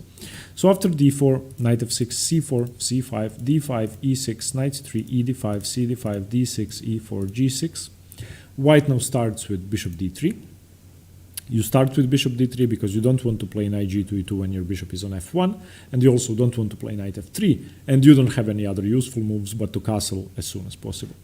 Bishop g7, knight g2 e2, castles, a6 preparing b5, a4, you need to react and stop that. If you have a plan in mind and black plays a6, stop and play a4, then continue with your plan. Knight bd7, h3, stopping knight g4, bishop g4, rook e8, knight g3, transferring the knight to its attacking position, queen c7, stopping e5, and now f4. Rook b8, trying to play b5, bishop e3 developing, c4 chasing the bishop away, bishop c2, knight c5. This is black's idea of counterplay. Black wants to expand, play b5 in the meantime when white is playing queen f3. So let's just look at that again. After f4, which is the second part of white's plan, the next part of his plan is to play queen f3, bishop e3, and play either e5 or f5. In the meantime, black is of course using the fact that white played knight e2, knight g3, h3, f4, he's going to play queen f3. He's using the time to prepare b5 and c4 and get his pawn majority going. So rook b8, bishop e3, c4 chasing the bishop away, liberating the c5 square. Because of the f4 pawn, the knight doesn't have e5. Bishop c2, knight c5, queen f3, b5, you have to take, otherwise b4 is coming, ab, ab. And now black has achieved something, 2-to-1 pawn majority on the queen side, the rook perfectly placed, Knight great on c5, a lot of pressure on e4. Therefore, white continues with stage 3 of his plan, either going for f5 or e5, where both, even though both can be played, e5 is much stronger. After e5, d takes e5, it's almost always correct to take. F takes e5, rook takes e5, bishop d4. It was, as you can see, a pawn sacrifice by white. e5 does lose a pawn, but the amount of attacking pressure you get in this position is insane. For the moment, if you make a mistake, move the rook to a wrong square, you are just going to drop a piece. From this position on, black wins 57% of the games. White wins 43. The only correct move, of course, is rook to g5. After rook to g5, knight g2 e2 is the move, because now if you take, well, you're losing the g3 knight. So we don't want to get into too much detail. This is, again, a sample variation. Things could go wrong if you don't know the theory much sooner than this. But the knack variation is sinister and deadly. This move, knight g2 e2, could lead to a ton of aggressive play. Okay, now the Kapengut variation, let's see how to reach this position. So d4, knight f6, c4, c5, d5, e6, knight c3, e d5, c d5, d6, e4, g6, f3. The Kapengut variation was popular for a while in the 70s. Viktor Korchnoi played it, several other players played it, but it's just not good compared to the other lines. Sometimes it could resemble the Samish King's Indian. You could transpose to the Samish King's Indian, but it's just inferior to the other lines. I'm just going to show you briefly what black should do to punish this. Bishop g7, bishop g5, castles, queen d2, a6, preparing b5, a4, rook e8, stopping e5, knight g2, e2, knight bd7, looking at the e5 square, knight g3, and now those are the same ideas as in the Samish King's Indian. Queen a5, bishop e2, and now finally b5, and after castles, b4, and you can get b5 and b4 in easily, so f3 is just, it's not the King's Indian, don't play f3 in the Benoni. And finally, we have the Ullman variation, which is the move bishop g5. The move bishop g5 pins the knight to the queen. Of course, makes it harder for black to play. You prepare it with knight f3. You can play e4 later on. The one thing that we can see is that if e4, e5 comes, it's going to be much stronger. But white usually goes for the more solid, less ambitious move e3. And tries to have a safer position without going for e4, e5.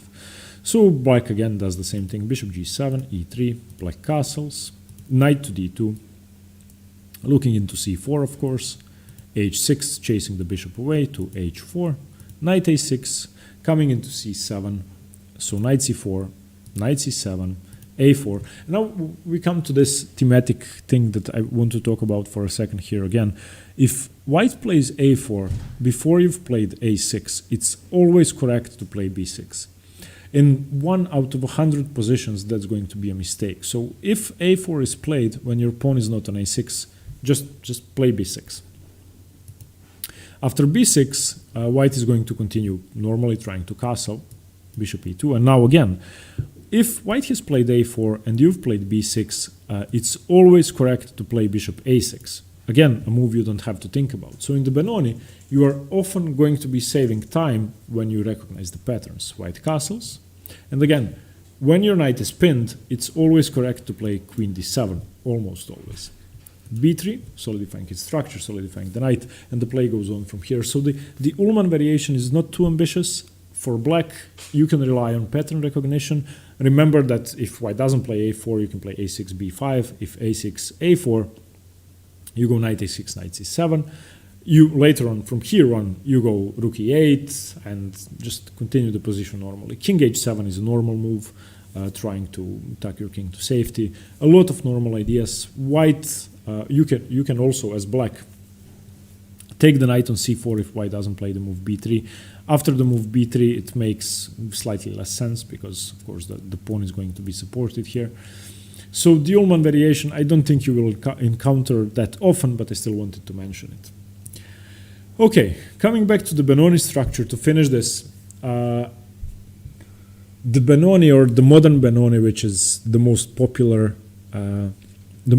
Benoni, is such a rich opening. If you know it, if you have experience in it, you're going to be able to adapt to your opponent's deviations. You're going to be able to play even if your opponent comes out of theory early on. The bad news for black is that, as you see, 10 variations we looked at, white chooses which one he wants to play. So as soon as you play the modern Benoni, you have to be prepared for all 10. But you always have the same patterns. Remember the patterns. The Mykonos attack and the Knack variation, please learn them by heart. This move knight g2 e2 in the Mykonos attack with f4 e5. Learn them by heart. The others, browse through the games. I would recommend that you look at games by Mikhail Tal, Veselin Topalov, Garry Kasparov, even some Fischer's games. So you are going to increase your skill in the modern Benoni by analyzing Grandmaster games who played it. So that's going to be the easier way to do that. Okay, thank you very much for watching. I hope you managed to learn something in this video on the modern Benoni. If I missed something, let me know. If I ranted on too long about something, let me know. Let me know what you think in any case. And stay tuned for more chess. Bye-bye.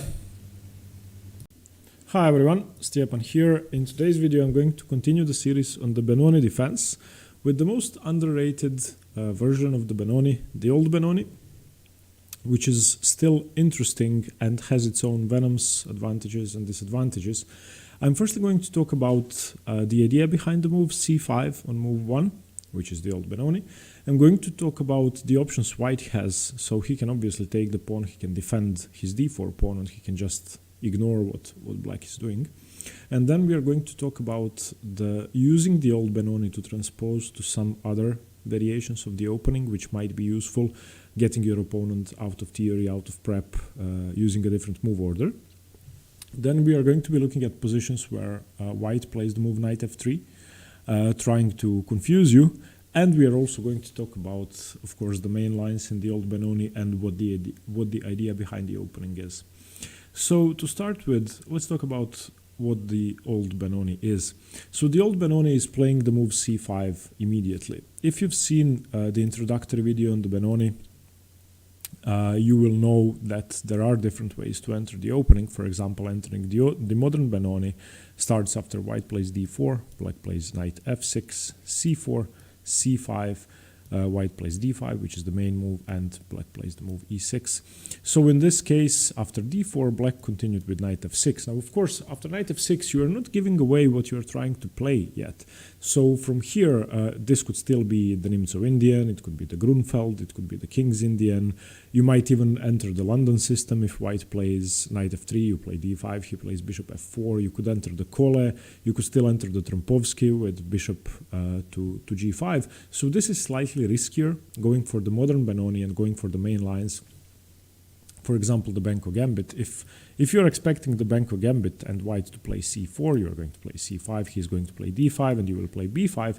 Well, if he plays d4, you play knight f6, and he plays bishop g5, you're not playing the Benoni anymore. You have to defend against the Trompovsky attack. So the move knight f6 has its disadvantages because you are not sure that you are going to be playing the Benoni. In the old Benoni, when you play the move c5 immediately, you are restricting white's options, and that's the biggest advantage of the old Benoni. You are basically saying, well, you're not playing the Trompovsky, you're not playing the London system, you're not playing the Kole system, you're not playing anything but Benoni-like positions, except there are exceptions, as we are going to see. So what's the move c5 about? White has developed his queen pawn to d4, seizing the center, controlling the square c5 and the square e5. If you allow white to expand with a broad center with moves like c4 and d4, well, then you are going to be playing a modern opening, such as the King's Indian, Pirc, or the modern, in which you have to fight for central control with your pieces, mostly with your bishops from the flanks. The Benoni, and especially the old Benoni, tries to disrupt white's central control immediately. So what you are doing is saying to white, well, you're not going to be controlling the center with your d4 pawn anymore, because A, I'm going to take it, B, you're going to take my pawn, or you're not going to, and you're not going to have your d4 pawn, or C, which is the main option, you're going to advance your pawn to d5, and that way you are no longer controlling e5, you are no longer attacking my c5 pawn. So let's look at white's options. If you're unfamiliar with the opening and you see this over the board, of course your tactical sensors are going to start blinking and you're going to see, well, the pawn is hanging, I can just take it. So let's talk about that first. What happens if white takes the pawn? Well, now long term you can be happy because you have an advantage similar to one in the Sicilian defense. You have traded off your flank pawn for white's central pawn, or the central pawn is still on the board, but eventually you will capture the pawn back. So you have basically traded your c7 pawn for white's d2 pawn, which is a big advantage because central pawns are more valuable. So what can we do here? After the move d takes c5, we are going to be looking at only one move for black, and the move is going to make perfect sense. It's the main move, the best move, and there are no better moves on the board. The move is e6. What you are doing with e6, you are reinforcing the move pawn to d5 once the c5 pawn has been eliminated from the board, and you are also opening up your f8 bishop to simply recapture the material and have a better position, as I said, because you have traded off your flank pawn for white's central pawn. Now, on grandmaster level, d takes c5 has been played, but with the correct continuations. White can choose to do two different things here. The first thing is he can try to hold on to the material. The second thing is he can let the material go and accept the fact that he has traded off his central pawn for black's flank pawn. So how do we hold on to the material? Let's look at that. There are two bad moves to try and defend the pawn. The first bad move, both visually and practically, is the move bishop e3. Bishop e3 simply defends the pawn while you are blocking in your e4 pawn. So if you've seen the introductory video to the Benoni, or the video in the modern Benoni, or the video on the Benko, you will know that white is trying to expand in the center with the move e4, and otherwise you are going to have to play g3, bishop g2, fianchetto your bishop, and you basically have a bishop on a very awkward square.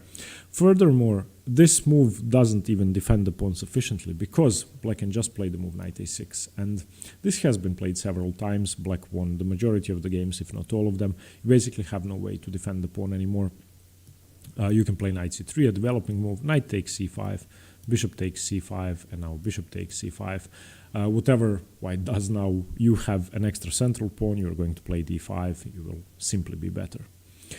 So after the move e6, bishop e3 is not a good move. The most obvious way to defend, which happens often in queen's pawn openings where one side takes the c pawn and tries to hold on to it, white may try to play the move b4.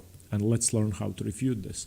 When the c pawn is defended with the b pawn early on in the opening, usually you can use the fact that the rooks are pinned to the pawns and that if the a file opens up completely, one of the rooks is going to be hanging. We are going to use that fact here. The only way to play this position, if you continue normally with something like knight f6 and white gets in the move bishop b2, well then he has an extra pawn. But you have to strike immediately with the move a5.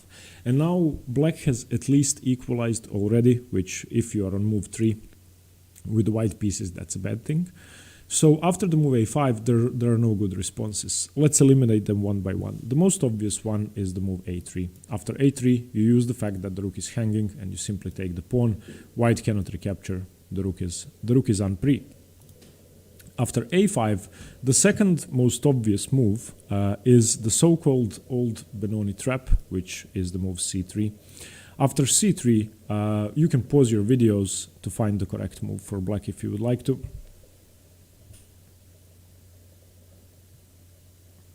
Okay, after c3, you simply take the pawn anyway, and after a takes b4, if white wishes not to lose a pawn, because, well, your next move is going to be bishop takes c5, if he takes, then the move is queen f6, and after queen f6, white is simply losing the a1 rook and black wins the game.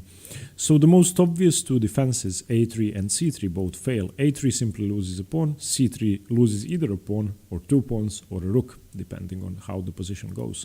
So the two other moves he could try and play The first one, and probably the most obvious, is simply to capture the pawn. But if you take on a5, queen a5 is check. If you try to defend with something like bishop d2 or queen d2, simply queen takes c5. And as you can see in this position, the material is equal, but black has the center. He's going to play d5. He has an extra central pawn on the d file, which is huge. Open a file for the rook. a2 is under pressure, and this position is virtually winning for black on a high level. And the last move white could go for is the move b5, but after b5 you simply take the c5 pawn, and something like bishop b2, knight f6, this pawn is really weak. He would have to defend it with something like a4. You have gained time. Your bishop can no longer be challenged because the b pawn is not able to play itself back to b4. So what you are going to do as black is b6, bishop b7. You are going to have two monster bishops and a better position. So let's go over that again. If after the old Benoni, white takes the pawn, and you play e6, and he tries to hold on to the material with something like bishop e3 or b4, there are easy ways to refute that. If bishop e3, you play knight a6, win the pawn back. If b4, you simply play a5, and white has 4 bad moves, which lead to a bad position. So what can white do after e6? As we said, this has been played on the grandmaster level, and it's not a losing position. So there are two moves. One move is e4, simply giving the material back, expanding in the center, after which black just takes, and now you have the long-term advantage of having a central pawn. Bishop d3, knight c6, knight f3, knight f6, normal development, and an equal position, which is very important for black to have equalized so early on in the opening. The main move, though, is not e4. The main move is knight c3, again giving up the material. Bishop takes c5. And now the tricky way for white to play is to play the move knight e4. Here black has two good options. One of them is knight f6, the other one is d5. Neither lose a piece, if you were wondering, because black has the move queen a5 check. So you basically want to develop as soon as possible, take up the center, and you don't mind giving up your bishop pair if you're going to have a lead in development. So knight f6, if white takes the knight, then you're just much better. He has to take the bishop. Now queen a5 check. Queen to d2, queen takes knight. Later on, you want to play the move d5 and expand. So you are playing for central control. So if white takes the gambit, or accepts the old Benoni gambit, black has a comfortable game ahead. Now let's look at the other options. What if white defends the pawn? So after c5, there are two ways to defend the pawn. You don't have to push the pawn to d5, which is the main line. You don't have to take on c5. You can either play c3 or e3 to defend the pawn. You can also play knight f3, but that's almost never played. So let's look at e3 first. You now have to be cold-blooded and keep this tension in the center. Don't panic and don't think that white is going to take your pawn for free later on. Just develop. Knight f6, knight f3, g6, it's a Benoni, so you want to fianchetto your bishop, bishop e2, bishop g7. Here you can either do dc5, white can either do dc5 or castle. If he takes dc5, as I said, don't worry about this. You're going to play knight a6, and there are no ways to defend this pawn. White could go queen to d4, but that's just absurd. So the best move for white is bishop takes a6, and after b takes a6, castles, bishop b7. You're a pawn down for the moment, but who would like to be white here? This bishop is the best piece on the board. The c5 pawn is loose anyway. Something like rook c8 is going to win the pawn back. So after bishop g7, the best move for white is castles. You castle, and now white transposes to a normal queen's pawn opening with c4. As soon as c4 is played, you take cd, ed, and you play d5, break open the center. And now, if you are unfamiliar with the Grunfeld defense, I'm sorry, but this is a Grunfeld type position with the fianchettoed bishop on g7 and the pawn on d5. That's the bad news for old Benoni players. If you are unfamiliar with the Grunfeld, the defense of the pawn with e3 could very easily lead to Grunfeld type positions, and most defenses to d4 tend to be transpositional, so it's good to have a good general knowledge in all. So check out the Grunfeld to be able to play this position well. After c5, the other way to defend is c3, sort of going for either London system setup or reversed semi-Slav or Slav setup.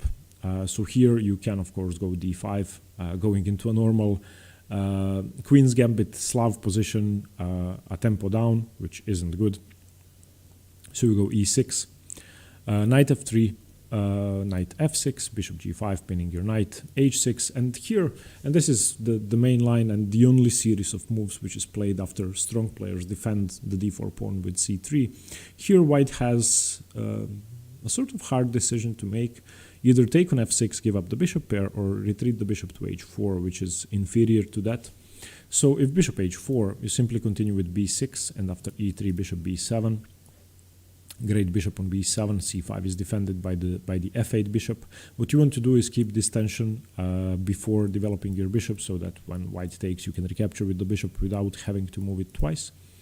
And after h6, if black takes, queen takes f6, e4, white now indeed does get a strong broad center, but cd, bishop b4 check, castling with tempo, knight c3 castles, bishop d3, d6 castles is a fairly comfortable position with the bishop pair. What you want to do is seize the initiative if you can, use your bishop pair, open the position up to make your bishop stronger. Obviously you want to play b6, bishop b7, then something like d5 or e5 comes to mind, and you want to make your bishops powerful here. So when white defends the pawn, again, you should not be worried. The old Benoni is a sound opening, and white doesn't have such an easy game, whatever he does, unless he plays the main move. If white plays the main move, let's see what happens. So after c5, the main move is not defending the pawn, it's not taking, it's advancing. d5. And now, if you've seen the video on the modern Benoni, again, let's look at that. So d4, knight f6, c4, c5, d5, e6. Black disrupts white's central control immediately, so we get the position after knight c3 takes, pawn takes, d6. Now we get the position in which the e file is open, and white can use it to create an attack with moves like e4, e5, f4, and the e file is basically shared. It's a semi-open e file, so before the white pawn gets to e5, black is going to be the one using it with, well, more danger for the other side, because the black rook from f8 is coming to e8, firstly stopping e5, secondly exerting pressure over the whole file. So if the white king finds itself in the center, the e file is more useful for black. And the old Benoni is kind of a different story. The main difference between the old Benoni and all the other variations of the Benoni, except for the Czech Benoni, is that you keep your pawn on d6 without playing e6. Now, on the highest level, if you try to find games in the old Benoni, you are going to see that most of them have e6 later on, because it's just a good move, disrupting white's center and opening up the e file. But the old Benoni, the proper old Benoni, is keeping your pawn on e7. Now, what does that mean? Again, if you've seen the modern Benoni, I'm going to open up another board and show it to you once again. So c4, knight f6, d4, knight f6, c4, c5, d5, e6, knight c3, takes, d6. In the modern Benoni and in the Benko Gambit, in most lines, the d6 pawn is the biggest weakness, and white uses maneuvers such as knight f3, knight d2, knight c5 to put pressure on the pawn. White is going to play bishop f4 to put pressure on the pawn, and d6, if it drops, you lose. And if you commit too many pieces to the defense of it, you lose anyway. So d6 is a problem, which means that the old Benoni has an obvious visual and practical advantage over the modern Benoni and the Benko Gambit, and that's the fact that your d6 pawn is defended by your e7 pawn, making it a much lesser weakness. And a move like knight c4, albeit still annoying, doesn't target a loose pawn on d6, and you are quite safe compared to the other lines. You don't lose material. So playing the old Benoni gives you a structural advantage. You don't have the Benoni weakness on d6. On the other hand, in compensation for white, you don't get the semi-open e file. You don't get to disrupt white central control. White is going to keep two pawns on c4 and d5, or he's going to have a knight on c3 instead of having to push c4 because the d5 pawn is still there. In the modern Benoni, he has to play c4 and then take on d5, because otherwise there would be no pawn in the center. Okay, now let's talk about the weird etymology and the problem with names in the old Benoni, and the fact that the variations have so confusing names that you're never sure what you're playing. Okay, so let's do that first. In this position, black can either play d6 or knight f6. d6 is the old way to play the old Benoni. You can play knight f6 and still enter the same position. After knight f6, white has two options, either knight c3 or c4. If c4 is played, there is one way to name this opening. Okay, so if c4 is played, the position can either be called the old Benoni or the Hromadka system. And if in this position knight c3 is played, the position can be called either the old Benoni or the Benoni Indian defense, which is quite confusing, but that's the way it is. So if knight c3, it should be the Benoni Indian defense. If c4, it should be the Hromadka system or the old Benoni. But anyway, after knight f6 and c4, white has tried to enter the main lines of the Benoni defense. So if you know what options black has here, you know that we can transpose to several different openings, which we are going to be looking at in a minute. If you play d6, this is now the old Benoni. You can also play g6 and then after knight c3 play d6. You are basically playing with this pawn structure. You want to fianchetto your bishop and you want to keep your e-pawn on e7 for the time being because you wanted to defend d6. So this now can be called the Hromadka system or the old Benoni. And if after knight f6, white plays the move knight c3, and you go d6, he goes e4, g6, this can be called the old Benoni or the Benoni Indian defense. So the old Benoni, if you look at it on Lichess, chess.com, chessgames.com, any other explorer, can have three names: Hromadka system, old Benoni, or the Benoni Indian defense. Okay, now let's look at the transpositions. After d4, d5, d4, c5, d5. Black doesn't have to play.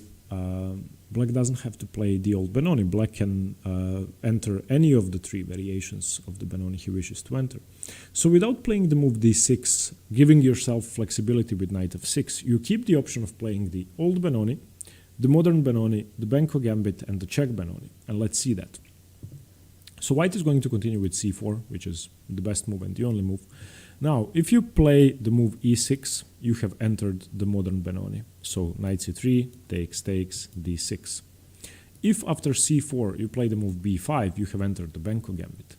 If after c4 you play the move e5 and knight c3, d6, you now have the Czech Benoni or the closed Benoni. So the flexibility of the move c5 gives you the option to play the old Benoni, but you can also play the other three variations. After c4, you can, of course, after e6, knight c3 takes, play the move bishop d6, which is the snake Benoni, which we are going to cover in the last video on the series. So the old Benoni is very transpositional for both colors. Black can enter four different systems in the Benoni. It doesn't have to be the old Benoni. White can try to avoid it with several ideas. Okay, now before we continue to the main theory, let's look at what happens if white plays the move knight f3. If knight f3 is played, defending the pawn with the knight, and that's what I wanted to keep for last. I said that it's not commonly played, and it's not the best move out of the three ways to defend the pawn. You now can either stay in the Benoni, in the Benoni type structure with the move knight f6, and after d5 continue with d6, knight c3, g6, play the old Benoni. Or you can try to equalize very early on, because knight f3 is a provocative move. The move knight f3 invites a tempo on one of the pieces. So if you take on d4 and queen takes d4, you play knight c6 with tempo. If you take on d4 and he takes with the knight, you can now play the move d5. And early on, after g3, you can play e5, gaining a tempo on this knight and gaining a huge center, knight c6, bishop g2, bishop e6, castles. Black now has huge central control, and that's the reason why the move knight f3 is not popular. So after d4, c5, if knight f3, just take, and whatever he takes with, you're going to get a tempo. Okay, now finally, let's look at the old Benoni. So as we said, the move d5 is the way white should be playing. You can play either knight f6 or d6 here with black. Knight f6, as we said, can transpose to other lines, but you can also stay in the old Benoni. Knight f6, c4, d6, knight c3, g6, fianchettoing your bishop, e4, white grabs the center, bishop g7, knight f3, castles, and bishop e2. And here is where I would like to stop and talk about this position. So what you can do here with black is go for several different plans. Transposing to a position similar to the modern Benoni with e6 is the most common way to play. You're basically transposing to the modern on move 7 instead of entering it on move 3. But as I said, we are not looking into that today. You can watch the video on the modern Benoni. Modern Benoni ideas are either knight a6 or bishop g4. Bishop g4 is the most interesting move in my opinion because, well, first of all, it tries to get rid of white's f3 knight, which is quite annoying, and it helps you play e6 later on. What do I mean by that? So if you play e6 here, and white castles, and you take on d5, and white takes with the c-pawn, this is something similar to the modern Benoni. In fact, it is a variation of the modern Benoni. White is now going to play knight d2, knight c4, and the c4 knight is going to put pressure on your d6 weakness. And that is why after the move bishop e2, you can choose to play the move bishop g4, and after castles, you simply take the knight if you wish, with bishop takes f3 immediately, or you can continue with knight a6, knight bd7, something different. But let's say you take the knight, takes, bishop takes f3, and now whatever you do, if you later on choose to play the move e6, let's say you choose to play it here, it's not a good move here, but let's just say white obliges, takes, white now no longer has the knight which can come into c4 and put pressure on your pawn.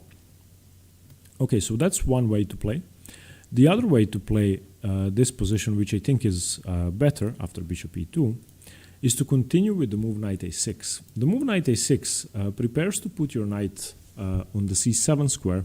From c7, your knight is supporting the b5 break, and that's very important in the Benoni. So after castles, knight c7, white is going to play h3 to stop bishop g4. You play a6, white plays a4, trying to stop your b5 break. You play rook b8. So if you are familiar with the Benoni ideas, you know that white wants to play in the center with the moves e4, e5, break open black structure, put pressure on d6. Black, on the other hand, wants to play on the queen side, and his main break is the move b5. If black can get the move b5 in, that means that he is going to be more active on the queen side. His rook is going to be a much better piece than white's rook. And most importantly, the Benoni bishop on g7 becomes the best piece on the board. If you can try to imagine this bishop being unopposed on the dark squares by the pieces, since it's already unopposed by any pawns except for the b2 weakness, then you can see that this bishop is, for example, much better than the c8 bishop, much better than the e2 bishop, and especially much better than its counterpart, the c1 bishop for white. Okay. With d6, after d5, d6, playing the proper old Benoni and not giving yourself the option to transpose, white is going to play the move e4, which is the main move, the most active move, trying to expand in the center. And now you continue with your plan. Your plan is twofold. Firstly, play g6, bishop g7, and castle. That's the first thing you want to do in the old Benoni. The second thing is remaneuver your knight from a6 to c7. You can also go for knight d7, and that's a different type of setup, but let's look at this first. So knight f6, knight c3, g6, knight f3, bishop g7, bishop e2. We have the position we've been looking at a minute ago, castles, and now knight a6 to c7 is one way to play this. E6 is the other way to play this. Bishop g4 is also a popular move. You can also go a6 immediately, preparing b5. After a6, white, of course, has to play a4 right away. And now you can go for the move bishop to g4. And the difference in this position, which we have to look at for a while, and I don't know if you noticed it, I wanted to enter it in this tricky fashion on purpose, is that white hasn't played the move c4, white has played the move knight c3. What does that mean? This means that now, after the move bishop g4, White is able to exert pressure on d6 with his knight from c4, thus making it harder for you to control the center. Okay, so if we return to this position after castles, the move bishop g4 is one of the most popular options immediately. You don't have to play a6 for b5, you don't have to play knight bd7 to control e5, you don't have to play knight a6 to c7 to control b5, you can play bishop g4 immediately. And in this position, white has several options. Bishop f4 is one of them, knight d2 is one of them, h3 is the third option. If h3, that move in my opinion helps black because black wants to get rid of his bishop anyway. The only move I would be afraid of here as black is the move knight to d2, which now forces you to trade off your bishop, queen takes c2, and if you noticed, the white knight is still able to come to c4, so let's continue with knight a6 and knight c4. And now all of a sudden, you have to be careful. Playing the move e6 would lead to the almost inevitable loss of the d6 pawn after something like bishop to f4. So now we have to find a way to play around the knight. White needs to be careful as well. If he doesn't play a4 very soon and you get in a6, b5, the c4 knight is of course going to go away from the c4 square and you're just going to be better. So white plays the move a4, a6, and now if white is uncareful again, you're going to be playing the move b5 with something like rook b8 or queen d7. So what white wants to do is lock down the queen side with the move a5. And now you need to change plans. This is the ideal scenario for white. This is what you're going to be playing if white knows what he is doing. He's going to have an outpost on c4, an outpost on b6, the threat of playing the move e5. What you have is the potential to disrupt his queenside control, the potential to stop e5, the potential to start an attack if you manage to stop e5 and push through on the queenside. So what you want to do, first of all, is to play around with your pieces. You want to remaneuver them to control the e5 square and the b5 square. White is going to try to control his outpost on b6, of course, with knight a4. You play knight b5, c3, stopping anything coming to d4. Queen c7, you want to develop something like bishop f4. And this is now a slow maneuvering position in which you don't have so many attacking chances because you play the old Benoni. If you want to have a more aggressive version of the Benoni, you have to play the move e6, which is riskier because in this case, for example, d6 would almost be terminally weak, but you could also play the move rook f to e8 and put pressure on the queen. So the old Benoni is a safer, less aggressive, it's not risk-free, but it's less risky than the modern Benoni version of the Benoni, which you can play if you want to confuse your opponents. Firstly, it's not popular. It's not nearly as popular as the modern Benoni lines with e6. Secondly, you have the same plans as black, but the plans for white change significantly. If white doesn't know the difference between positions with c4 and knight c3, he's going to be in trouble. If white doesn't know any other plans but to attack the d6 weakness, then he's going to be in trouble. So the old Benoni is an interesting opening. It's hard to find example games in it. I have listed some in the first comment below, which you can study. And yeah, it's not that easy to understand because it's not easy to resist the urge to play the move e6. So my advice would be, if you want to play the old Benoni, and let's look at the position again, e4, knight f6, knight c3, g6, knight to f3, bishop to g7, let's say bishop to e2, bishop b5 is also possible, castles, castles. Don't be afraid to play the move e6 at some point, even though you are obviously leaving the old Benoni territory. After something like knight d2 and ed5, don't be afraid to do that because you can have a more dynamic position. So my advice would be, if you're playing somebody your own strength, the old Benoni is fine. If you're playing somebody much stronger or much weaker, just play e6 and complicate the position. Against a much stronger opponent, you want attacking chances. Against a much weaker opponent, you want them as well. So that's what I would do, and that's what I plan to do in my own games. Okay. Thanks for watching. Hope you liked the video on the old Benoni. Let me know what you think and stay tuned for more chess. Bye bye. Hi everyone, Stepan here. Today I'm going to continue the series on the Benoni defense with what is probably the most interesting opening in the Benoni, the check Benoni or the closed Benoni, which is this position you see on the board. Now the check Benoni is an opening which relies only on patterns and pattern recognition and knowing the plans and ideas which both sides can go for. And that is why this is going to be the first theoretical video where we are actually not going to be going through any theory. Because from this position on, knowing the exact move orders is almost at all not relevant, and knowing what to do with both colors, and we are going to look at this from black's perspective, is way more important. So we are not going to get into lines of 20 moves of theory or anything like that. I'm going to be showing you 10 plans, 10 ideas which you could go for, and we are going to be using actual games to show those ideas. I'm going to tell you what the games were, who won, and all of that. Okay, let's get into the opening first. So after white plays the move d4, black plays knight f6, white plays c4, black plays c5, white plays d5, and now if you want to go for the Benko, you play b5. If you want to go for the modern Benoni, you play e6. If you want to go for the Czech Benoni, you play the move e5. And now let's just first examine the two responses white could go for, which are just no good for him, and which is why you are, as white, basically forced to go into the Czech Benoni if black plays e5.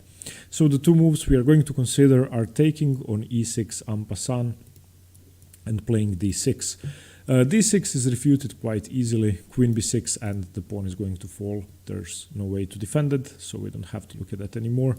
And after e5, if he takes en passant, then you of course take with the f-pawn and you prepare the d5 break. Even if they go e4, I mean, you can just take that. So basically there's no way for white to stop d5 now, which is going to give black an overwhelming pawn majority in the center, which is going to mean that he has a way easier game.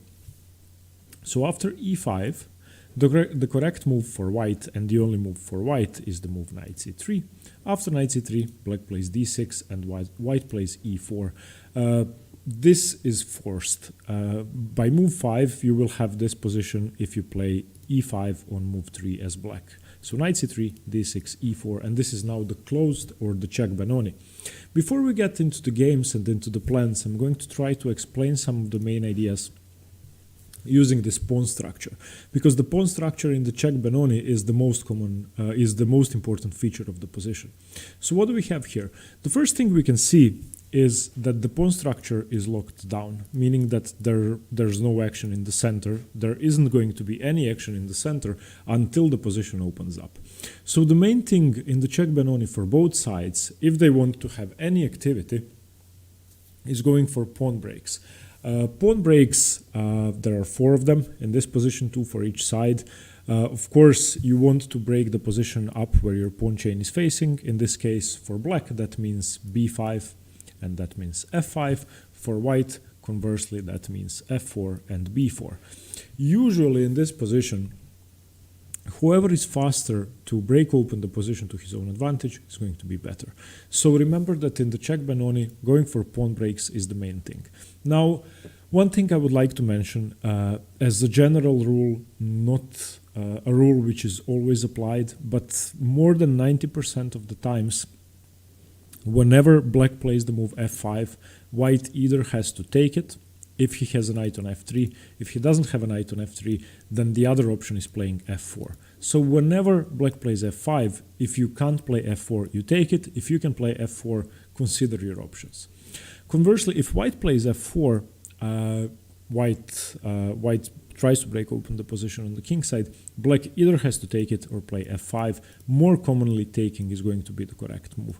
Now you might wonder, well, if black plays the move f5 and white takes it, then in this position, of course, the move e4 is not as powerful as e5 for white, which is correct. Black has a pawn on d6 which can be undermined, and that means that the d5 pawn could suddenly become a passed pawn. But on the other hand, the d6 pawn is also stopping e5, so taking is almost always correct, especially because black is going to be in many positions able to support this position and the e5 square with his knight from d7 and with his bishop or queen from f6.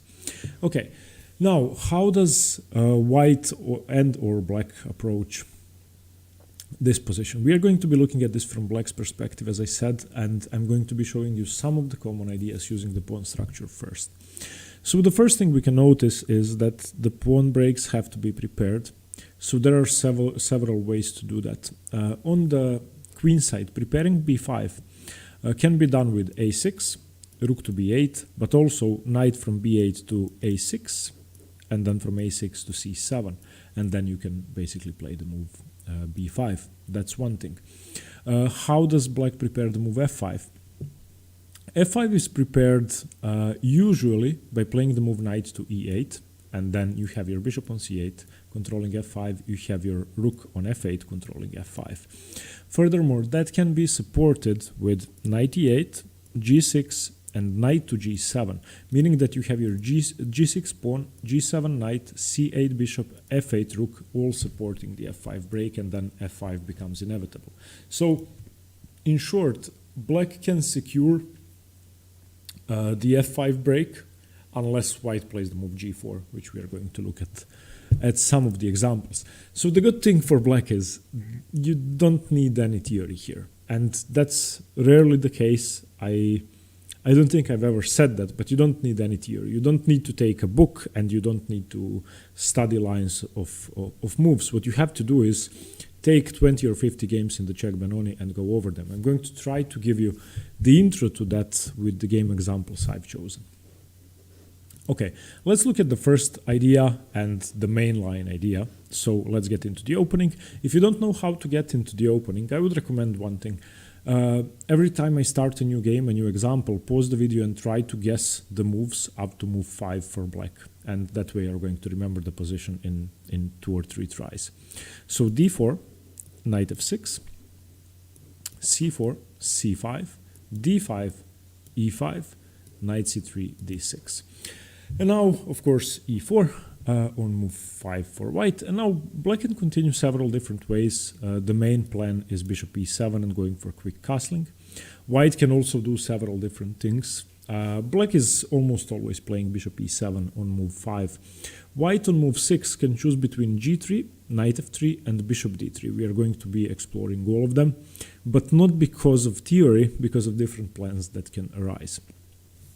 To show you black's plan of fianchettoing his knight, I'm going to be playing the move g3, which is the main move. g3, of course, white is trying to fianchetto his bishop. Now, one thing that should be noted in this structure, and another plan very common for both sides, is both sides have one very bad piece.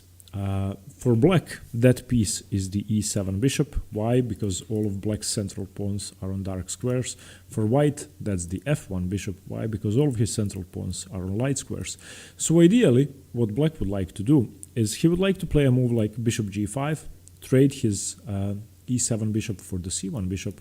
White would like to trade off this bishop for this bishop, because in this pawn structure, this is black's good bishop, this is white's good bishop.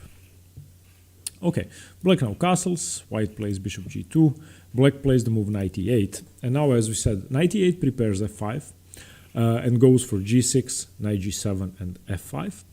F5 can be played earlier on, but you have to be precise, and we are going to look at one example where f5 was just way too early.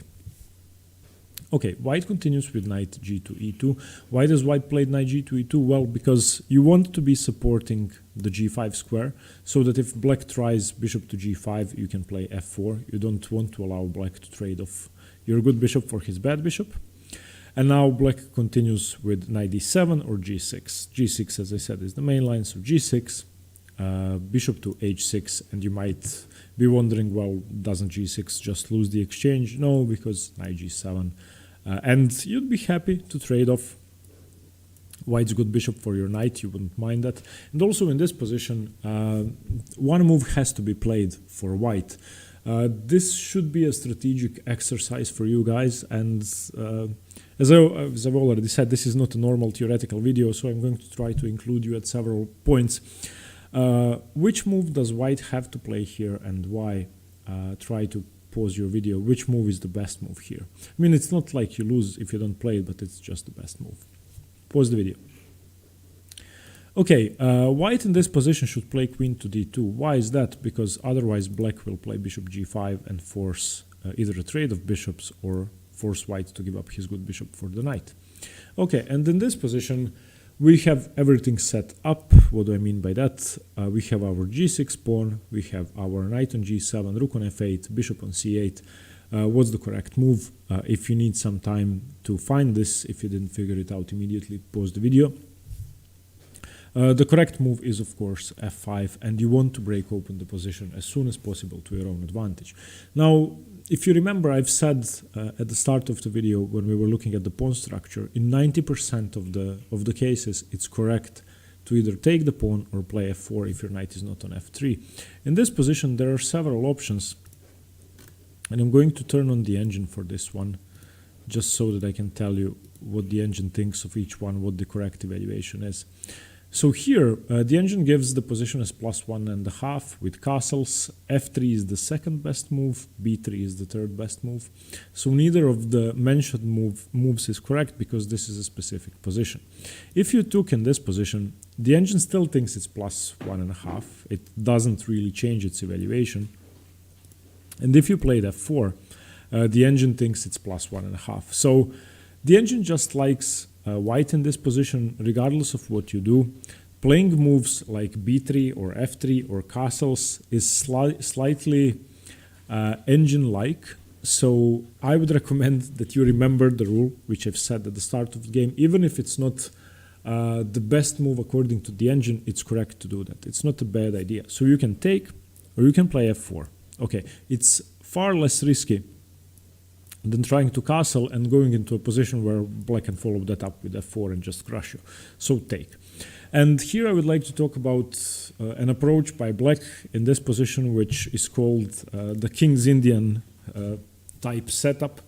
And if you know the King's Indian, black is also playing for the move f5. Usually the bishop is fianchettoed, and we are going to see fianchetto positions for black here as well, with the bishop, of course. Whenever f5 happens and ef5 has to be played, usually the correct way to play is to take with your g-pawn. Now in this position, the only move you can't play is knight takes because you lose the exchange, so you can either take with the bishop or with the pawn. I would always recommend taking with the pawn because this now gives you the option of playing the eventual f4. You can play e4, which is supported. If you imagined, let's say white doesn't want to face castling and f4. Let's say white castles queenside. Well, then e4, something like king b1 and bishop f6 becomes a very dangerous position for him. So even though playing g takes is risky because you open up your king, remember that it's a valid idea, it's a valid move, and similar to the King's Indian defense, you want to pry open the king side if the king is castled there. If you can support e4 and make this bishop a perfect piece instead of a dead piece on e7, then taking and getting this diagonal for it is more than enough compensation for the weakened g file. Okay, that's one thing. So the king fianchetto is one idea for black, and that's what you are going to see most commonly. Let's see one more way to go for f5, because you don't have to prepare it with g6, knight g7. Okay, so again, if you don't know the first 5 moves of the opening, I would invite you to pause the video and try to remember them. So d4, knight f6, c4, c5, d5, e5, knight c3, d6, e4. Again, we are going to look at bishop e7. This time we are not going to be looking at g3, but knight f3 for white, which is also a very popular move, one of the 3 best options. Black castles, and you are always going to play these 2 moves first, just castle and play bishop g7, bishop to e7, I'm sorry, bishop to e2 by white, and now knight e8, again, trying to play the move f5, but now after castles, you don't wait for g6, knight g7, you can also go for the immediate f5. And now, what's the consequence of that? Well, one thing that has to be noted is, firstly, with the early f5, you are giving white the option to trade off his bad bishop early on. We are going to see that. Furthermore, you are giving up the e4 square when you don't have an f5 pawn or you don't have something on f5. That means that the c3 knight can easily come to e4. So later on, you have to be aware of that. You are still playing the Benoni, even if it's the check Benoni and the e file is closed. A knight coming to e4 is similar to the knight f3, knight d2, knight c4 maneuver in the modern Benoni when your d6 pawn is attacked. Here, knight e4 is a very strong move attacking d6. So, if you remember the rule, whenever black plays f5, you either take it or play f4. So here, f4 is not possible, so you take it. Black, of course, recaptures. And now, as I said, this is white's stupid piece. You don't have good squares for the piece, you don't have good diagonals, so you trade it off because this is black's good piece. You can take, you can play queen d7. Retreating would make this bishop far too active, so you have to do one of those two moves. Let's say queen d7, rook e1, bishop takes, queen takes, and now you can choose between several different ideas. I think that going for knight a6 into b4, or maybe even going for knight a6, knight c7, a6, rook b8, b5 is an idea. It depends on which side of the board you want to play. So let's say in this position you go for knight a6, white plays a3, trying to either prepare b4 or stop knight b4. You go for queen f5 here, trying to trade off the queens. Queen takes, rook takes, and bishop e3 again. This was just one plan. The other thing you could have done after queen takes d3 was knight to a6. Let's say a3, he stops you, he tries to stop you again. Let's say black plays an active move. White plays an active move. He doesn't want to play bishop g5 because this is your bad bishop. Let's say he just tries to, after knight c7, he just tries to connect his rooks. Rook to b8. Let's say rook to e2. a6, rook to e1, b5. If you can prepare b5 like this, then you have active play on the queen side. Ideally for black, you want to break open the position on both sides. That will mean that you have a lot of pawns controlling the center, that it's harder for white to exploit your weaknesses, and that you are playing with open files, which is always useful. Okay, so that was the early f5. After knight e8, you don't have to prepare it every time with the maneuvers of g6 and all stuff like that. Even though g6 is the second best move here, second most popular move here, the first one is knight d7 and something like a3, now g6, and once again going for knight g7, f5. You don't have to do that if the situation is correct, and usually the situation is going to be more favorable for f5 when the knight is on f3 and not on e2. Just play f5, get it over with. Okay, now we are going to be looking at one game by Hosiyar Seirawan, where he had black against Tony Miles. This was a quick draw, but I wanted to show you this game because of Seirawan's way to go for f5. So this was played in, I think, 80 something. Okay. So once again, if you don't know the first moves of the opening, pause the video. d4, knight f6, c4, c5, d5, e5, knight c3, d6, e4. And now Hosiyar Seirawan goes for the main line with g6, knight g7. I just want to reinforce that knowledge. So bishop e7, g3, castles, bishop g2, knight e8, knight h3 is played by Tony Miles. You don't want to give up your good bishop for the knight. Knight d7. Castles, g6, queen d3, knight g7, bishop to d2, and now f5. And in this position, if you want to pause the video, you can. What's the correct way to play now? Do you take? Do you play the move f4? Pause the video, make a decision. So here, the best move is f4, because, as we said, if you take, black can take with his g-pawn and bring another pawn closer to the center, then have options like e4 or f4. So by playing f4, you are forcing black to make a decision. As we said for black, whenever white plays f4, it's almost always correct to take it 90% of the time. So e takes f4. And now white can play in the King's Indian fashion as well, g takes f4, and that is the best move. You want to get another pawn closer to the center. So what does black have to do? Whenever there's pawn tension, there are chances for white to go with e5 or break open your position. This pawn sacrifice might actually be sound, so e5, d takes, f takes, or not a pawn sacrifice, but a possible pawn sacrifice. This would be deadly. So let's say black plays a6. Something like e5 could be very dangerous. Even if the knight can take, this passed pawn, this protected passed pawn, and this bishop on g2 could be menacing. So after g takes f4, Yasser Seiravan of course takes, and we have knight takes e4 attacking the d6 pawn and knight f6 challenging the knight. So in this position they actually agreed to a draw after knight g3, knight f to h5, which I don't know why they did that. They should not have done that. I thought the position was fairly interesting because in this position after knight takes e4, you have the thematic position when the f pawn is gone and white has a knight on e4 attacking d6. The position is semi-open. White played the King's Indian fashion with g takes f, and this is a very rich position. In short, I mean, both sides still have their bad bishops. White's bad bishop is worse because black at least now has one diagonal for his. So I thought this was a very interesting game. So let's just go through the moves again. So white goes for the fianchetto castles, bishop g2, knight e8, knight h3, kind of supporting f4, which is true, and provoking bishop takes h3, which is not going to happen. So knight e7 castles, g6, queen d3. Queen d3 prepares e5, supports against f5 because it overprotects f5, and it's just a good place for the queen. Knight g7, bishop to d2, f5, and now how do you meet f5? With either takes or f4. In this case, f4 was correct. When f4 is played, black has to take ef, gf, going for a central extra pawn, and now e5 would be a deadly move, so f takes e4, and after knight takes e4, you can see how useful this knight is. So remember patterns like this. Okay, now let's look at a game played between Levon Aronian and Zhao Kue. I'm sorry for my Chinese pronunciation.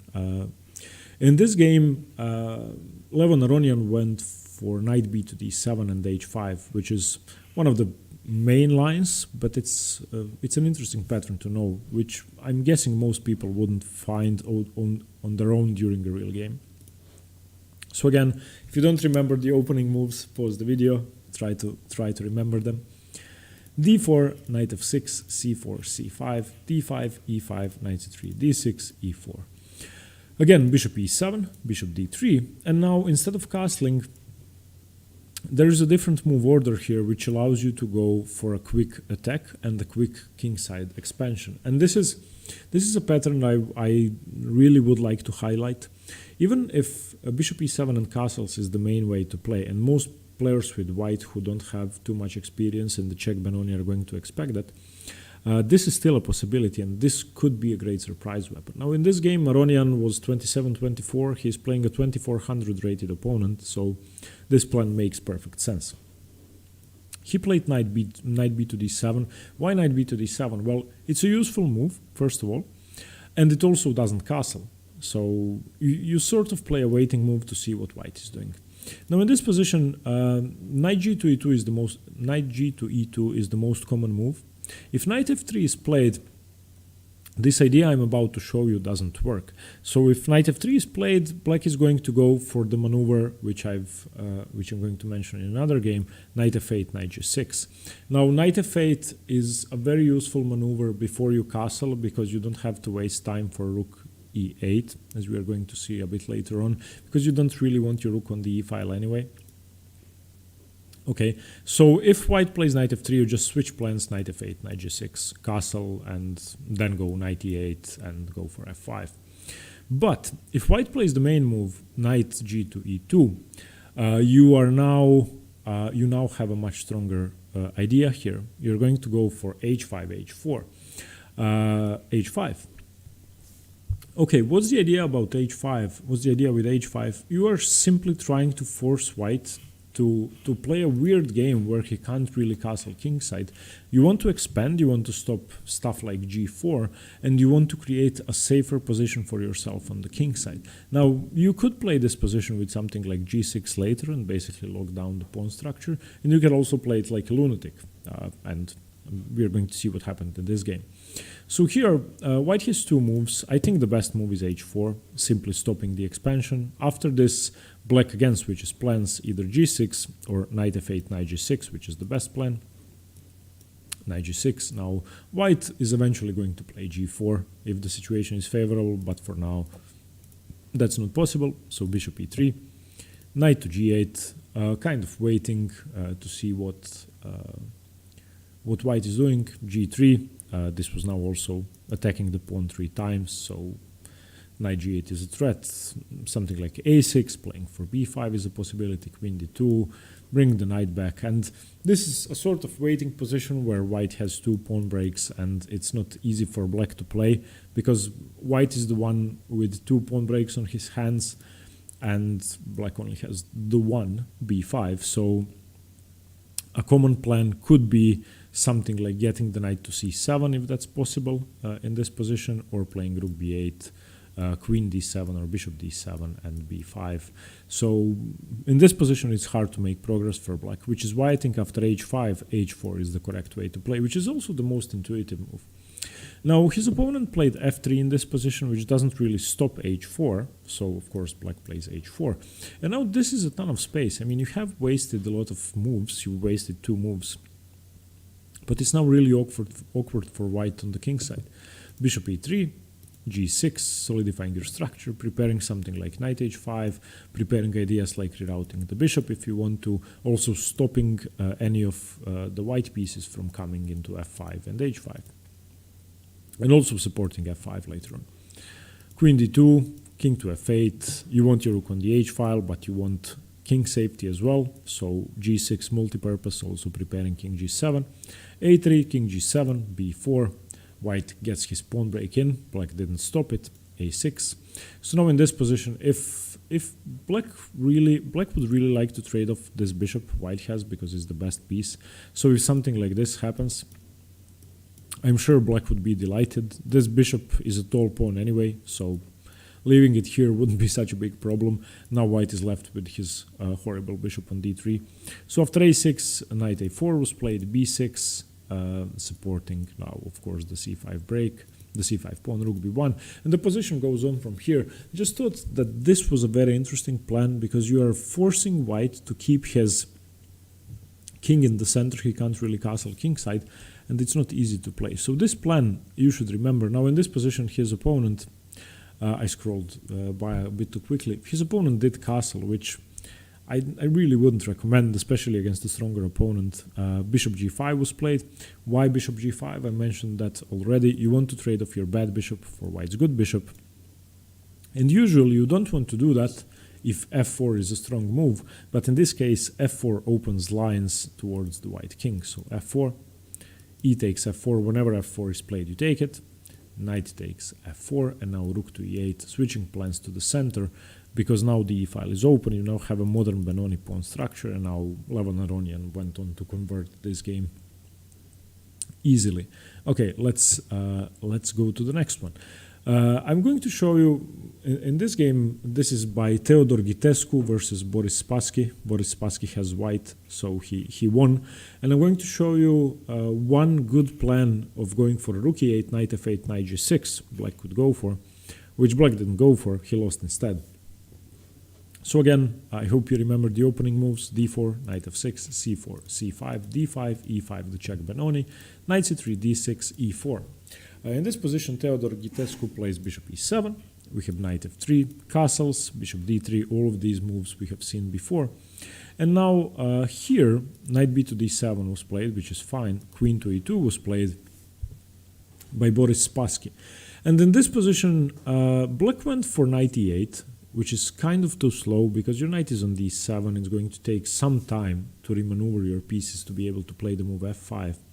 And since your knight is on f6, for the moment you either want to support your position by bringing the other knight to the king side, or you want to find the pawn break. Since it's hard to find the pawn break, this maneuver of rook e8 and white castling and knight f8, knight g6 is the best way to play.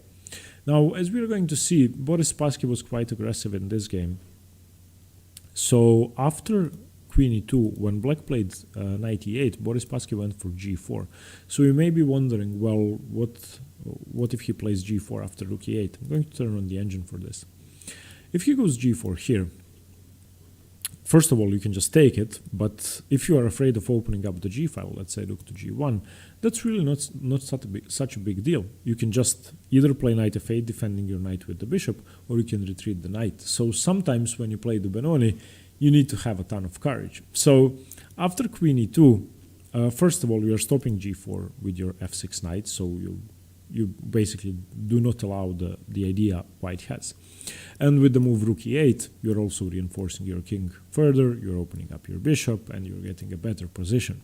So one common theme for white, which I actually wanted to show with this game example, is that if knight e8 is played, always bear in mind, if your king is not castled yet, that g4 is an idea. So players with black, if the white king hasn't castled yet, be careful with knight e8 because g4 is coming. So this is a very common plan, and as you can see in this game, Boris Spassky went on to win this game quite quickly. First of all, the black king is horrible. The black pieces have no space. He locked down the position with g5, and then he played for f4. After f4, I mean, what do you do here? If you take it, it's not good. If you play f5, it's not good. gf6, knight f6, fe5, and disgusting king, passed pawn, white is winning. So g4 was a deadly idea in this game. Why? Because white kept his king in the center waiting for knight e8, and then he struck black's position with the early g4. Okay, next plan. We are going to be using the game Jindřich Trapel versus Ljubomir Fatachnik, and in this game Fatachnik was white. He won the game, and we are going to look at it from black's perspective, because in this position black went for g6, bishop to g7, which is a king's Indian kingside fianchetto idea. Again, the opening, d4, knight f6, c4, c5, d5, e5 check Benoni, knight c3, d6, e4. And here, instead of going for bishop e7 and castles, black goes for the king's Indian with g6. After g3, sort of a fianchetto king's Indian setup for white, bishop to g7. And now, if you are familiar with the king's Indian, black usually has a pawn on d6, 2 pawns on c7, e7, and he wants to go e5, after which white plays d5, and then he wants to go c5. So this is a position you could reach from the king's Indian. This is actually called the king's Indian system in the Benoni, which you can reach after the check Benoni. The difference is that you don't have to worry about options for white because you already have this locked down pawn structure. And same as in the king's Indian, black wants to go for pawn breaks. Okay, so here, of course, the main move for white is just bishop g2, and I'm going to show you the main line: castles, knight g2, knight h5. The same way you would play a king's Indian, you play knight h5 to play f5. Castles, f5. For white, whenever black plays f5, you either take it or you play f4. Since this is now a king's Indian, and this is something you have to be aware of with black and with white. And this is, in fact, in my opinion, one of the best ways to play the check Benoni, transposing into this king's Indian setup. When you play f5 and white takes it, you always take with the g-pawn. Why? You want those pawns, you want the kingside attack, you want to transfer your pieces towards the white king. Okay, you never take with a piece. And as in the game, if after f5 white plays f4, which is a better option, you just ignore the tension. This is something you need to, well, this, in my opinion, takes experience to be able to withstand this pressure of a tension of f4, e4, f5, e5. Just continue with knight d7, bring more pieces in, queen c2. And after queen c2, of course, there is a threat of trying to overwhelm your pieces with something like bishop e4, knight e4, or bishop h3. Pinning your pawn and winning material eventually. So after white starts reinforcing the position, you just go fe4, just get rid of that. Bishop to e3 is one move. White can also capture immediately. Bishop e3 is the best move though, and now e takes f4 is an option. There are several ways to play. Just remember this pattern of g6. And after g3, bishop g7. In this game, Ljubomir Fatachnik played the move f3, which has never been played, I think, before or since. And after knight h5, he played bishop h3. And this maneuver I'm going to talk about a bit later on in another game where it's better than here. But the idea is, I want to trade my bad bishop because of this pawn structure your f1 bishop is bad. I want to trade it for your good bishop, and there is no way for black to avoid that. So I'm going to show that in a different position. Okay. Now let's look at the game by Svetozar Gligoric having white and Tigran Petrosyan having black. Okay. In this game, it's all about playing for b5 as opposed to f5. And you're going to see black struggle to prepare the move b5. And sometimes it's painful to watch how, you know what he's trying to do. He tries to do it for 10 moves or 5 or 10 moves, and then it just fails. Okay. d4, knight f6, c4, c5, d5, check Benoni, knight c3, d6, e4. In this game, Petrosyan played knight b to d7, knight f3 was played by Svetozar Gligoric, and here immediately, instead of going for bishop e7 castles or g6, bishop g7 castles, he plays a6. Now, we know what that means. He wants to go for b5, and he's going to do everything possible to play for the b5 break. You might be wondering why not play knight a6, knight c7 for b5. Well, Petrosyan found a more useful way to go for that, and this is a maneuver I would like to show you. Bishop e2, bishop e7, castles, castles, knight e1. What does that mean? White wants to go for the move f4 eventually. And now, Petrosyan plays a very flexible move which we've seen before, knight e8. Now, usually, this is to prepare f5, this is to prepare g6, knight g7, f5, but also, as Petrosyan shows here, after knight d3 by white, he plays the move knight c7. So he actually transferred his f6 knight to the support of b5, which I found very interesting and I didn't see in a lot of games. There are no games from this position. In fact, after a6, there are only 11 games. Okay, so knight c7. White plays the move a4. Well, of course, b5 was a threat now. So what does Petrosyan do? He prepares it some more. And this is thematic. It's never a waste of time to prepare a pawn break for a long time if you can manage to play it and get a good position after you play it. So in this position, you could see that Petrosyan played a6, knight e8, knight c7, and now rook b8. So those are 4 moves just to prepare b5. So you know that he thinks that b5 is a very strong move. Bishop to e3, bishop g5, also a very sensible move. Why bishop g5?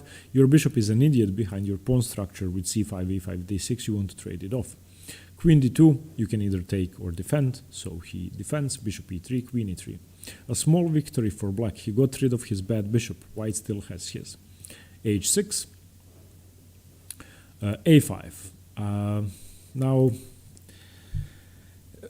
h6 I don't really like. I mean, why play h6? I don't understand that. Why not just play b5 immediately? What's the point? Now, the thing is, if you play b5 now, you get a free pawn break with the open king. If you play anything else, as he played h6, it gives white time to play a5. And after a5, when you play b5, white can now take en passant ab, knight b. And it's not the same thing. Your a6 pawn is a weakness. You still have a pawn on the b file, but it would have been easier to just trade off the pawns. And in this position, after queen takes c3, if b5 happens, I mean, what are the options for white? A takes, and now what? If you can trade stuff off without leaving a weakness, okay, here you might be careful tactically about knight e5. But if you can trade off stuff after the b5 break without having an a6 pawn left on the board, that's a good decision. But he played h6, a5, b5, ab, knight b, b3. In this position, probably because knight b2, knight a4 was one idea. He wants to play rook b1 and transfer his pieces there. And now Petrosyan went badly wrong. It's not easy to play this position. I can understand that. But since b3 is a weakening move in a sense, because if you move your knight, you can win the pawn, Petrosyan's move doesn't make too much sense. And the engines actually, and this is the first time I'm going to use an engine evaluation for a game, for a move, After rook e8, they think it's +3 for white, and of course, Gligoric was an excellent player. He just played f4, opened up the position, using the fact that black played such a slow move. as rook a8. And at several points, the engine actually wants black to play the rook back from a8 to b8. So this position was now better for white. Now, after b5, which he did manage to achieve, even if he didn't achieve it without having the weakness, if you turn on the engine is quite confused, and it wants to play several moves that look weird. Now, what I think he should be doing here is he should be preparing his other break in this position. He should be playing f5 either immediately or reinforcing it before playing it. And I think if you manage to get activity on both sides of the board, you're going to be equal. Now, the engines always give the check Benoni is better for white, but that's just not true. The engines still don't understand the power of pawn breaks, and they don't understand what it's like to play when there's so much tension in the position. Okay, now let's look at white's idea of playing the move bishop h3. Now, this is a game played several years ago by two fairly unknown players. White is Marcel Peck and black is Maya Chiburdanidze. I think they are rated about 23-2400. So black in the position after d4, knight f6, c4, c5, d5, e5, knight c3, d6, e4 goes for a fianchetto structure, g6, and white plays the move g3, which is common. We are now again in the King's Indian system, and here black can play bishop g7 and then later on go for knight h5 and f5. We've seen this in several games. But after bishop g7, even though bishop g2 is the only move almost ever played, you can play h4 and f3. White played what I think is an incredible idea, and I really have seldom seen this. Fatachnik played it in a slightly different position, but white played the move bishop h3. And in this position it's quite uncommon, but what do you do against it with black? You are forced to give up your good bishop for white's bad bishop. After bishop h3, knight h3, white did lose some time, of course, to do that. So queen d7, knight g5, castles. White did lose some time, but he got rid of his worst piece. And if you turn on the engine, this position is almost equal. It's plus 0.5 for white, plus 0.6, which is far less than the usual 1.5 white gets out of the check Benoni. But white is playing without his worst piece, so I really don't see a problem with that plan. The only objection I have after black castles is, well, maybe, or I would definitely go for that. Go for a kingside attack with white. Don't just castle. You don't have your light squared bishop on g2. Play something like bishop e3, queen d2, castles queenside, and then h4, h5. I mean, the black king is fianchettoed. His bishop is stupid on g7. You can go f4, you can go h4. Why castle and accept the fact that black is going to start an attack? And black did win this game easily. This is what I think was the incorrect decision. Bishop h3 is a great idea. Now, let's look at a game in which Garry Kasparov played white. I'm going to show you a crazy idea for white, which actually works. Again, pause the video. What are the starting moves? Okay, so d4, knight f6, c4, c5, d5, e5, check Benoni, knight c3, d6, e4. I hope everybody knows this by now. Okay, with white, Garry Kasparov, with black, Anthony Miles, and Garry Kasparov just crushed him in this game. And this was, I found this game absolutely incredible. And I'm afraid to play the check Benoni because of this. So if you're looking for ideas with white, how to defeat black, this is the game. Bishop e7, normal move, knight f3, normal move, castles, normal move, h3, slightly uncommon. Well, in this position, bishop e2 is the main move, h3 is the second choice. h3 looks slow, looks like you are trying to prevent something coming to g4, blah, blah, blah.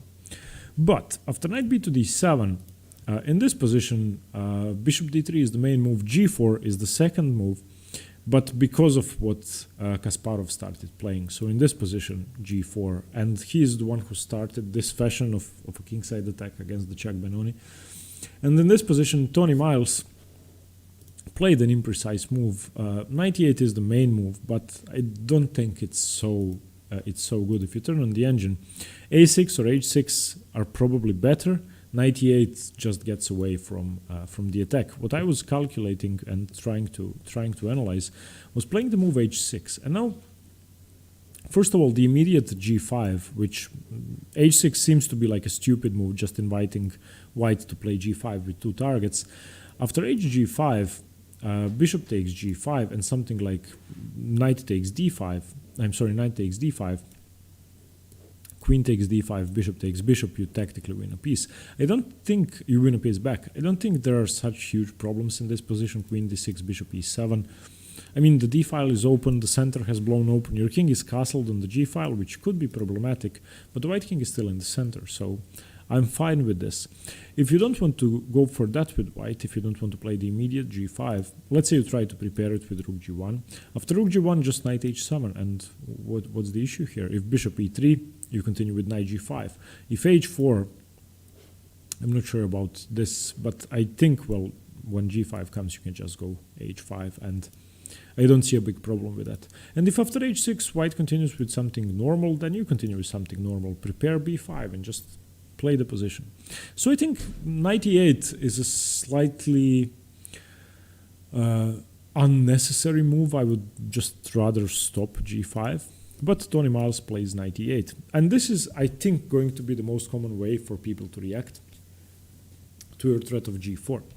So after knight e8, bishop d3 by Kasparov, developing before starting an attack. a6 by Tony Miles. a4, rook b8 going for b5. It's correct to seek counterplay on the other side of the board, but as Garry Kasparov would say, not when your house is on fire. So rook g1, knight c7, reinforcing b5. And now what we can notice is that black's pieces are kind of on the queen side. And Garry Kasparov is one of the best examples of that. Whenever you notice your opponent's pieces being on one side of the board, especially on the queen side, that means that their king is naked and that you can start an attack. So here he plays a little preparatory move, b3, trying to solidify his position, rook e8, and now h4. Another piece got away, so Tony Miles was going for knight f8, probably trying to secure his position, but now all of a sudden, if you divide the board into three parts, you have the center with E and the D file, queen side CBA, king side HGF. There isn't a single piece on the king side for black. Look at this. And white has the f3 knight, g1 rook, the bishop staring at h7, the other bishop staring at h6, the queen staring at h4. And this could be a recipe for disaster. b5 by Tony Miles. Garry Kasparov just says, I don't care. He plays g5. Knight f8 trying to defend, h5, he doesn't care. Bishop to d7 trying to reinforce b5 and do something. Knight h2 just opening up the queen. And now bc, bishop c, of course the most solid way to play. You don't really need this bishop behind the e4 pawn. f5, lashing out, trying to break open the position. Of course, e takes f, opening up more lines. Bishop takes f, and now knight f1. This is my favorite move of the game. Most of us would do something like, think about something like h6 or g6, or transferring the other knight to the position with knight e2 and knight g3. But Garry Kasparov plays the move knight f1, and this is just a crushing move. You're going to get your knight to e3, whatever black does. And now, what does this poor bishop do? This knight is the best piece on the board. e4 by Tony Miles, another risky decision. Bishop b2, look at this. This is just, I'm not sure what the evaluation is. It's plus 1.5 according to the engines, now plus 2.5, plus 3. It keeps changing its mind. And if the best move is bishop d8, then, I mean, what are you doing? Okay, so what happened here was Garry Kasparov played the very early h3 and g4. To that, Tony Miles started preparing b5, which was imprecise because he got all of his pieces to the queen side and then Garry Kasparov just won. Okay, now another plan for white is to go for the early f4, but that's not dangerous for black, and now I'm going to show you how to react to that. So d4, knight f6, c4, c5, d5, e5, knight c3, d6, e4, bishop e7. We've seen this position a ton of times. What if white plays f4 immediately? It is supported by the c1 bishop. So what do you do when white plays f4? If you can play f5. If you can't, you have to take it. You can't allow, well, there are two things that you are afraid of. You're afraid of him taking and creating a passed pawn. But more importantly, you are, if you castle, afraid of something like f5. And now you are just dead. This is over. You're just going to lose this game. So whenever f4 happens, you take it. White takes back. And now what's the issue? I mean, your d6 pawn is loose, but this is now a modern Benoni structure in which you have a fine position. Castles, bishop d3, rook e8. Just continue in the modern Benoni fashion. If you haven't seen the video on the modern Benoni, please do. It's on the channel. So if white plays the early f4, just take it and play the modern Benoni. Okay, now to finish with, I chose a game which I really like. This is a game in which Anatoly Karpov had the white pieces, Yasser Seirawan had black, and he crushed Karpov. Although Karpov had missed one opportunity in this game, which Seirawan allowed with an imprecise move. Okay, knight f6, c4, c5, d5, e5, knight c3, d6, e4. The idea is, what if white plays the early h4? Similar to what Kasparov did, but without g4. So h4 tries to gain space. Bishop e7, g3, white seemingly goes for the fianchetto.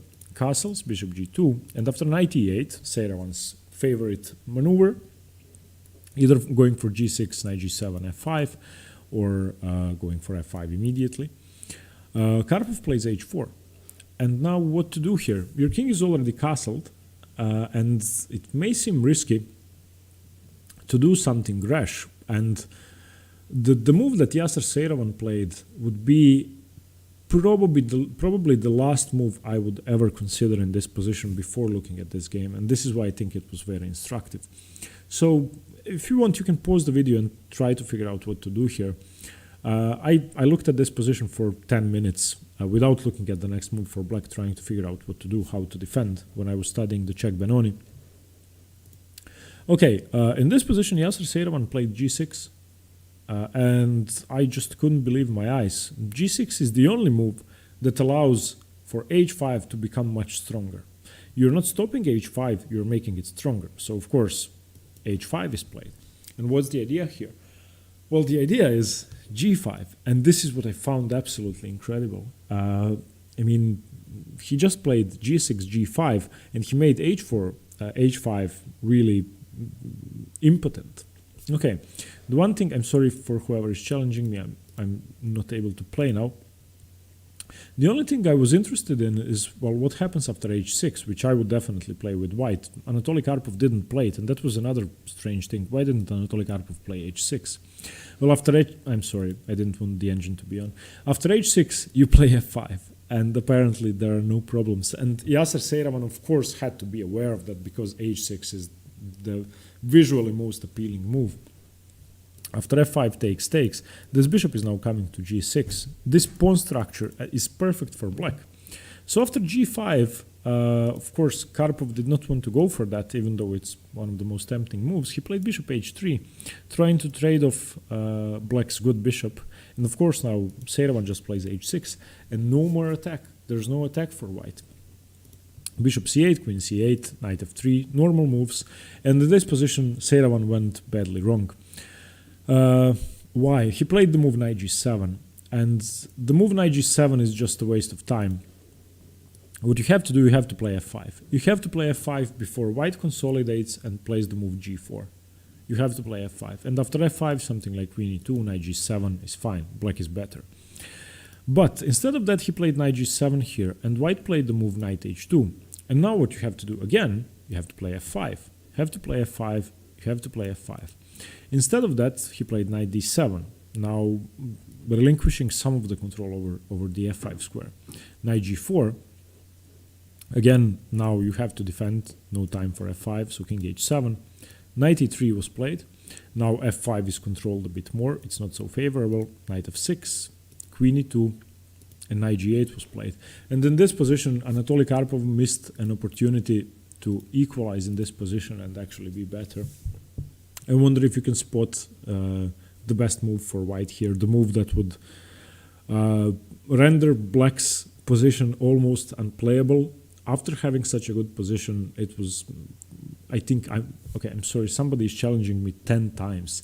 Please don't do that. When I decline your challenge, I can't play. Okay, so 10 times he's challenged me during this recording.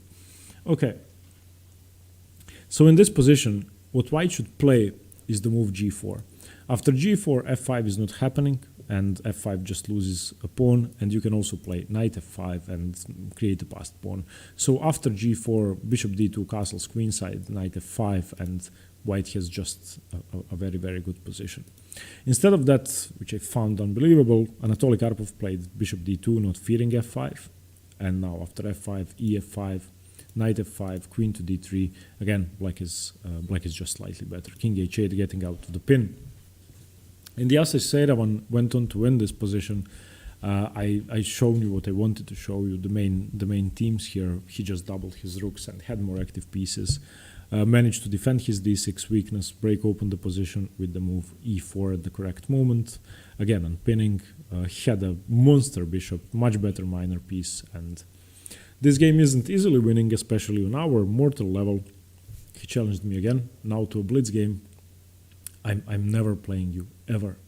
Okay, yeah, I'm sorry. I just don't believe that. Why would somebody challenge you 10 times if you keep declining the challenges? Sometimes I either record a video or analyze something, or I'm doing puzzles or creating studies, and people keep challenging me. Okay, I kind of lost myself here, but this is what I wanted to show you. I wanted to focus on the plans for both sides in the Czech Benoni. I hope you got some ideas. My advice moving on would be get some more games, find more games in the Czech Benoni. If you want a book recommendation, there's a book written by Larry Kaufman, who is a FIDE master, but his book is still great. He's one of the biggest exponents of the Czech Benoni. If you want games, look at Tony Miles, look at Yasser Seiravan. There are a few Anand games. Ben Feingold plays the Czech Benoni. There are a few people whose games you can check out. And as I said, theory is not important here. Pattern recognition is. Analyze games. The more games you analyze, the more ideas you absorb, you're going to be better. Remember to adapt. Remember to look at what your opponent is doing, and good luck in your Czech Benoni. Let me know what you think about the video. Stay tuned for more chess. Bye-bye. Hi everyone, Stjepan here. Today I'm going to finish the series on the Benoni defense with a sideline, an unusual and very, very uncommon opening, the snake Benoni, which is technically a part of the modern Benoni, of the modern variation in the Benoni, but it's nothing like the modern, so I wanted to do a separate video on that. It's this position you see on the board, and we're going to get into the opening, but first of all, let me say that I'm going to be showing you three main ideas behind this move. So again, same as yesterday with the Czech Benoni, we are not going to be going through tons of theory, because you don't really need theory. There is no theory.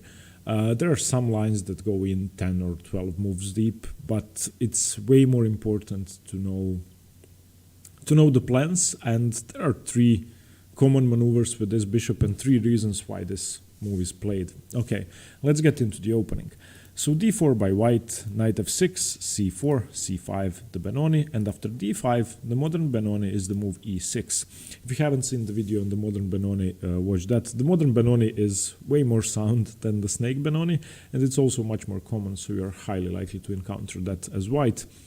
Okay, but the snake Benoni is not a bad opening at all, and even though it's uncommon, it has been played on the highest level, and it's a flexible opening which gives you fighting chances. It seems, especially visually, seems horrible, but it's quite good. Okay, so here white plays knight c3. Now, if you want to get into the normal Benoni, e takes d5, and c takes d5, and then you play d6. So these are all normal moves. And here, if you play d6, normal modern Benoni.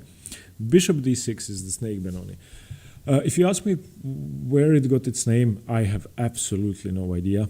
It might be the pawn structure, might be the snake-like bishop. I really don't know. I don't see any resemblance to a snake.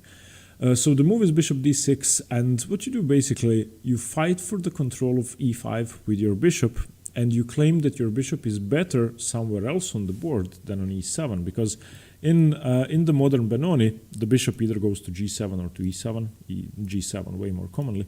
So you have your bishop here. You can also have your bishop here.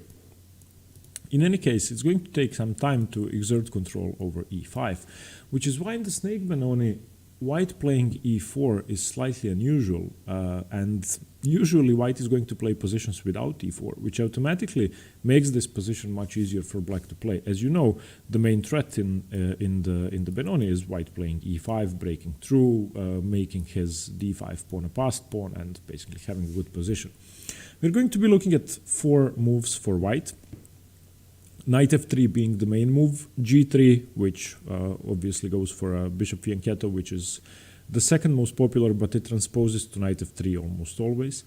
Then we are going to be looking at 2 slightly unusual moves, e4 and bishop g5. Bishop g5 also often transposes to the main lines, because after knight f3, the most usual move 7 for white is bishop g5. But there are some independent lines. So basically we have 2 ideas for white. Either play knight f3, g3, bishop g2, bishop g5, and create one setup, or go for e4. Okay, and since white can choose between 2 plans, we are going to try to see what black plays against each. And I'm going to show you 3 plans for white, 3 ideas behind this bishop move, which you can use in your own games. You can find them written on the screen on the right side of the board as well. I just thought that would be easier. So let's get into the main line first. So knight f3 is the main move. Black can now castle or play bishop c7. It depends on what you want to do. Castling is, well, one way to play. And by castling, you go for the plan of rook e8, bishop f8, which I'm going to show you now. So you castle. White plays bishop g5, which is the main move. You now play rook to e8, and after e3, not e4, because of course this rook is already very dangerous. After e3, black plays bishop f8. And now what does this move allow? Well, if we know that we are fighting for the control of the e5 square, and that's our biggest weakness in this position, we want to do 2 things. Firstly, we want to play d6, solidify our pawn structure. So after something like bishop d3, which is the main move, play d6. And after, let's say, h3, stopping bishop g4 or knight g4, we play knight b to d7, again controlling the e5 square. White castles.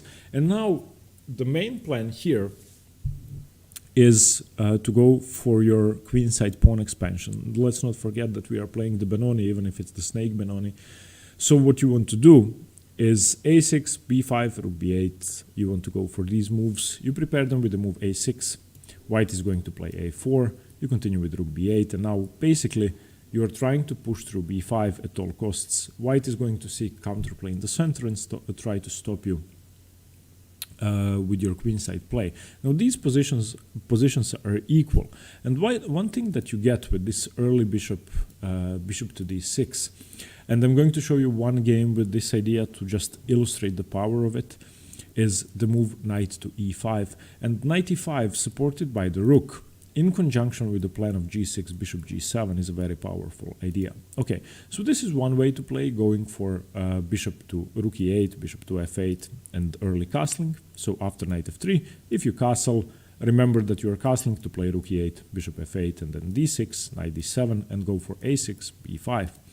The other way to play, instead of castling, is, I think, the main plan in the snake Benoni, and that's supporting the e5 square by your bishop from c7. And this may seem strange to you, so black just played bishop d6.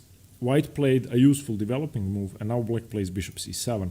This seems like a beginner is playing chess, and it seems quite unsound to move your piece twice, and then a few moves later to block it in with d6 and give it less scope than it had. So here after e4, which is the best move here for white, you have to expand. Black plays the move d6. So black's 3 moves: bishop from f8 to d6, from d6 to c7, and then pawn from d7 to d6. Seems strange, but it makes sense, controlling e5. And the position continues with something like h3 for white, which is one of the best ideas. Castles, bishop d3.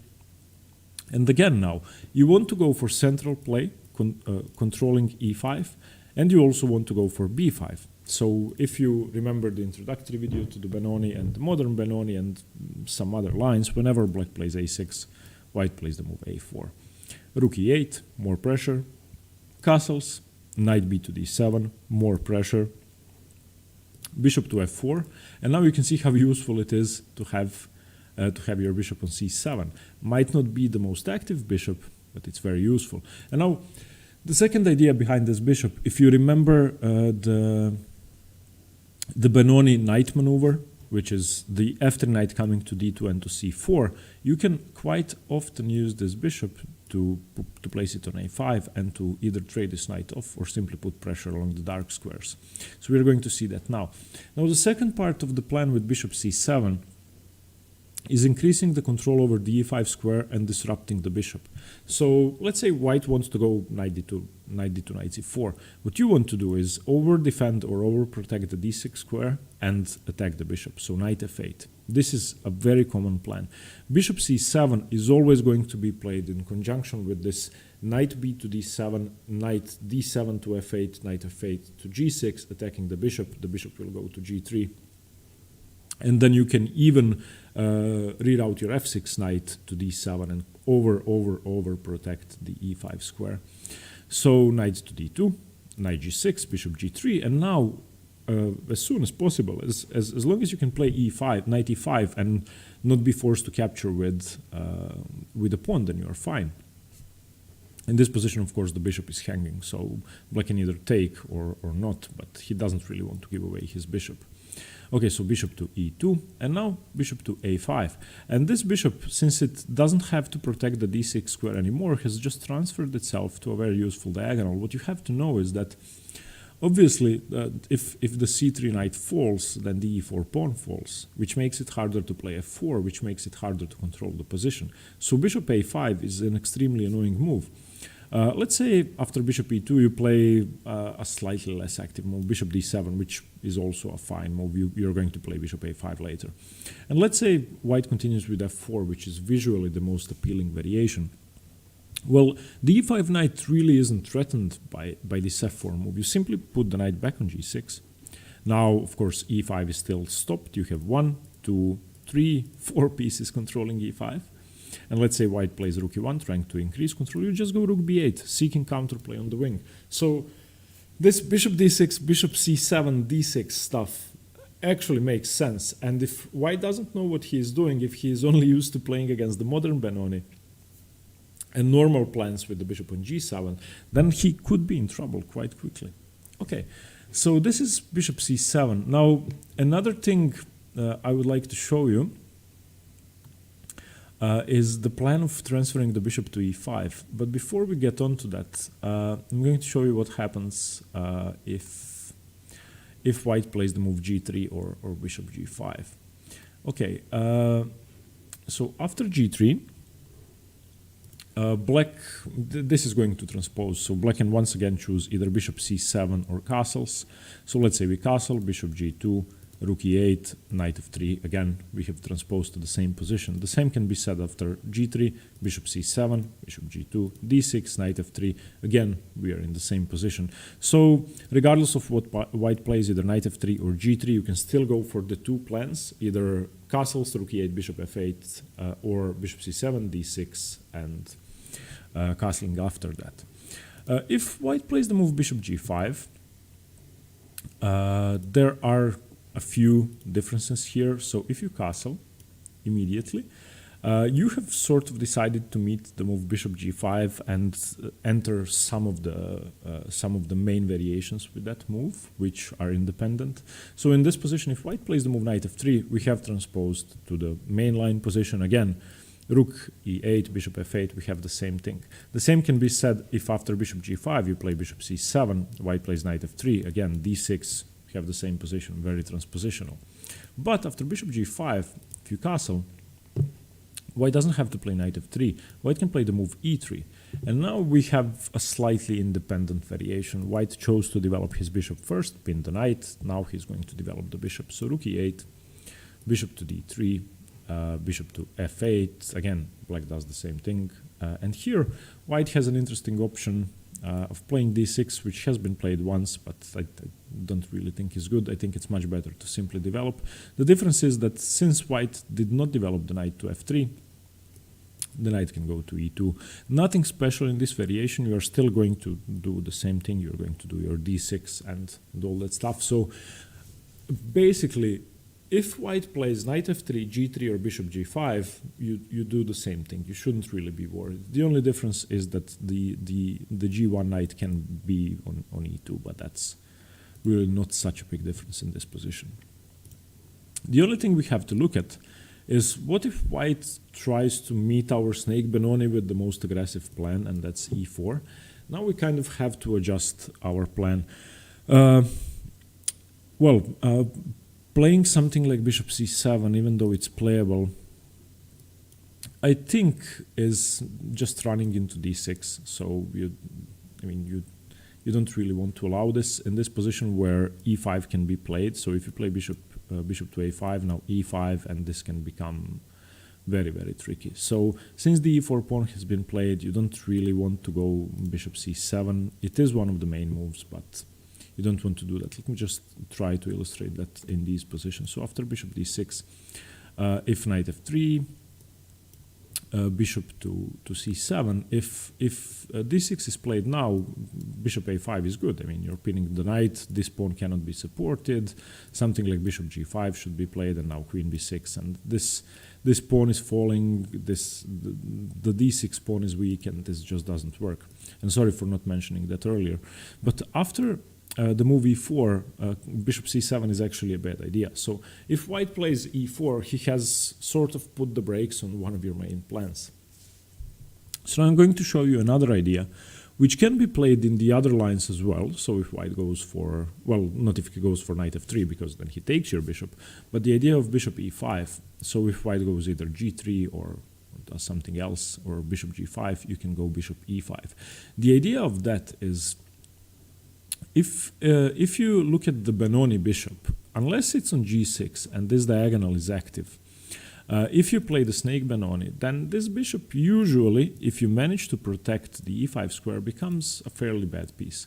So bishop e5 does two things. Superficially tries to get rid of the bishop that's going to be on dark squares, and you're going to have pawns on d6 and c5, so not too much room for the dark squared bishop.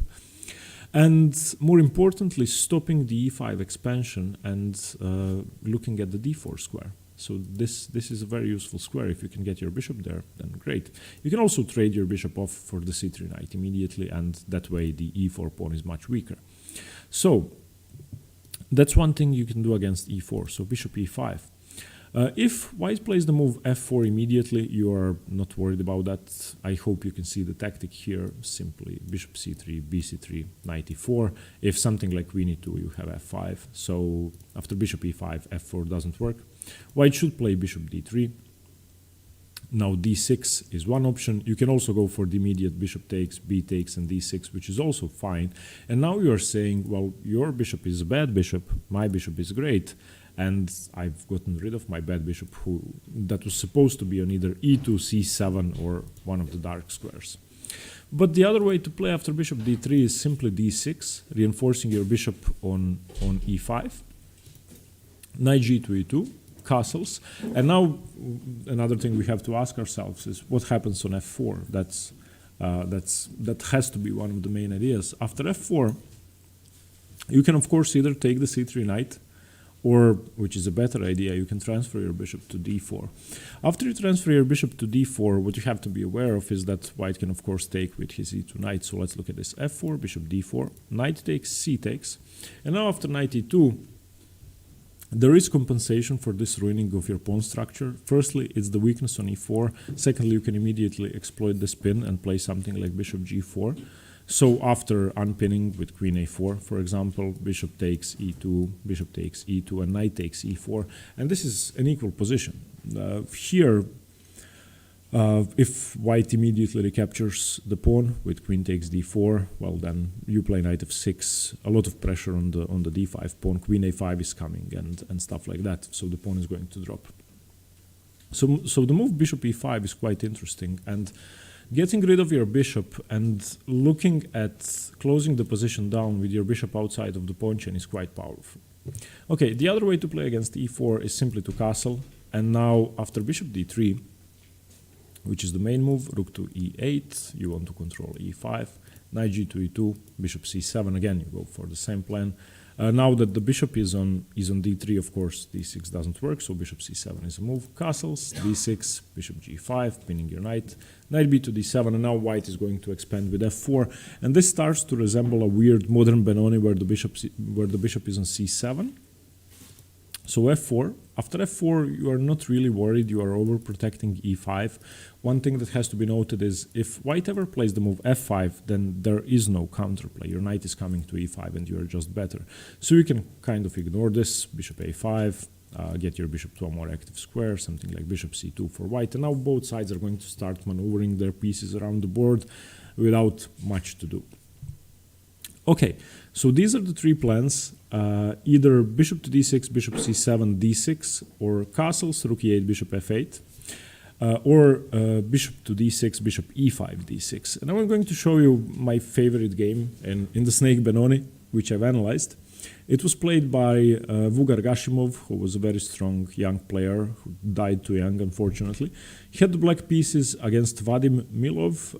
Vugar Gashimov was 27-40, so a super GM, and Milov Vadim was 26-50. So after bishop d6, knight f3, castles, bishop g5 was played, rook e8, and Vugar went for bishop f8. So e3, bishop f8, bishop to d3, d6. We know this position. Castles, knight b d7, exerting control over e5. Now after h3, a6, a4, rook b8. After rook b8, black is trying to go for the b5 break. Okay, and now what does white do against that? White has to seek counterplay in the center. White plays rook to e1, and now if you remember, having the rook on e8 and the fact that you can play knight e5 is quite powerful. So Vugar Gashimov, before going for g6, bishop g7 and b5, he plays the move knight e5. Now the white's bishop is attacked. He doesn't really want to lose that bishop, he needs it in the attack. So he trades knight e5, and after knight e5, rook e5, one thing we can notice is that white is going to have a harder time playing the move e5. In this position, he plays the move bishop f4, which I wasn't really a big fan of because the rook wants to retreat anyway. It's quite awkward on e5. e4 in this position. And now, if you want, you can pause the video here. This idea is quite important. This is my favorite move of the game because it does two things. And it helps black transpose his position from an awkward position with no space and cramped pieces into a position in which all of his pieces are good. Pause the video, find the move for black. Okay, so here he plays knight d7, and it may seem like an easy move to find, but what does this move do? Firstly, you are controlling e5. Secondly, you are going to get your bishop to the best diagonal on the board with tempo. The move after bishop f1, I hope you can spot it, is g5. The bishop has to move to h2. The knight goes back to e5, and again now if bishop takes, rook takes, no problems there. Queen c2, bishop to g7, and here already black is overwhelmingly better. You have absolutely no weaknesses. You can prepare b5 in the future, and your position is just great. f4 is stopped. Your queen is good, your bishops are great. Black's bishops are horrible. White's bishops, I'm sorry. Knight d1 by white. Looking at the only weakness in black's position, which is fine, but that can just be snapped off. And here, I hope you can spot this move. Again, pause the video if you need to. Black to play and get an even more aggressive position. Pause the video. So here, there's no time to waste. You need to react, otherwise knight e3, knight f5 is coming. So f5. Knight to e3, which is a bad idea. f4. And now, how good is this bishop? This is now already over. Knight c4, this is going to be taken off, of course. Knight takes c4, bishop takes c4, a horrible bishop with no scope, and now bishop e5, locking the position down. And look at this fortress. This bishop does nothing. b5 is coming after something like queen f6, which supports the attack on b2. The bishop can easily transfer to d4, and the position is already overwhelming. I'm going to show you here. b5 played successfully, f5, f4 played successfully. This is just, this is a textbook example of how a Benoni can go wrong for white, where everything worked out for black, and the plans he showed in this game are so instructive that I'm not sure you need any more games in the snake Benoni to learn this plan with rook e8, bishop f8. So let's repeat what Vugar Gashimov did here. First he played this weird bishop d6 idea, but he played it for a specific purpose of going rook e8, bishop f8. Then what he did next, he played a6, preparing b5, gaining some initiative on the queen side. After that, in the key moment, he played knight d7, g5, chasing the bishop away with tempo, and then bishop g7, and he just got a perfect position. So if you want to study the snake Benoni and play it, I would recommend it. I wouldn't say it's an unsound opening. I'm sorry, is my board off? Whoa, okay, for some reason the board is cut off. I'm sorry, I only noticed it now, so I'm missing a few millimeters of the board. Sorry about that. Hope it didn't ruin the video. Okay, so yeah, I would recommend the snake Benoni because it's a really fun opening. I wouldn't say it's the best of the Benonis, but it's fun, playable. If you know the plans and your opponent doesn't, you are going to win some easy games. So just figure out why I've cut the board. I think it's because I've disabled the engine. So if I turn on the engine, no, it's not. Okay, I don't know. Anyway, I'm sorry about cutting the board off. Hope you didn't mind that. Let me know what you think about the snake Benoni. Let me know what you think about the video. And stay tuned for more chess. Bye-bye. Hi everyone, Stepan here. Today I'm going to start the series on the Benoni defense, which is one of the most aggressive defenses to the queen's pawn to d4. One of the most aggressive, one of the riskiest, one of the most interesting, and one of the most popular at the same time. So, the Benoni was named after a book by Aron Reinganum, written in the 19th century. He wrote a book on several King's Gambit and Queen's Gambit defenses for black, and he named the book Benoni, which in Hebrew means the son of sorrow. So the very name of the opening sounds kind of dangerous. The fun fact, Benoni is also a city in South Africa, so what do you think about that? Anyway, the Benoni is one of the most popular defenses against pawn to d4, and it requires skill, tactical ability, and courage to play. In this introductory video, I'm going to share the main plans and ideas for both sides. I'm also going to quickly go through the main variations of the Benoni. There are 4 of them. And then I'm going to make a detailed video on each. So there are going to be 4 more videos in the series in which I'm going to cover each of the 4 variations, the modern Benoni, the Czech Benoni, the old Benoni, and the Benko Gambit in a lot of detail, and I hope to cover everything that's important. So let's start. What is the Benoni? So after d4, black can enter the Benoni via 2 different move orders. He can either go, which is far more popular, knight f6, and then after white plays c4, the main move expanding in the center, black can play the move c5. That's one way. The other way is to, after d4, play the move c5 immediately. This has a name. This is the old Benoni defense. It can transpose to some lines of the closed Benoni or the Czech Benoni, but it has independent variations as well, and it's different to the closed Benoni. So let's focus for the moment on the main way to enter the defense. Knight f6, c4, and c5 by black. Now, in this position, black is challenging the center immediately, and he is giving white several interesting options. So first of all, white can simply ignore that and continue developing with knight f3 or e3. And that could then lead to positions which you could see in the symmetrical English or something else, and it's not as ambitious.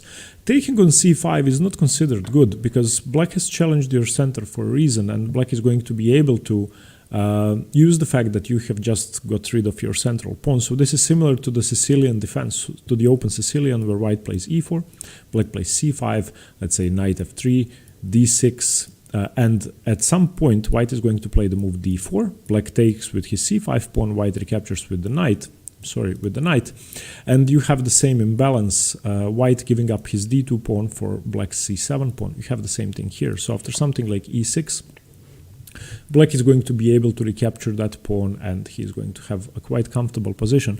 So after the move c5, taking or doing something else is firstly considered unambitious. Secondly, it's just not as good as the main move. So the main move is d5.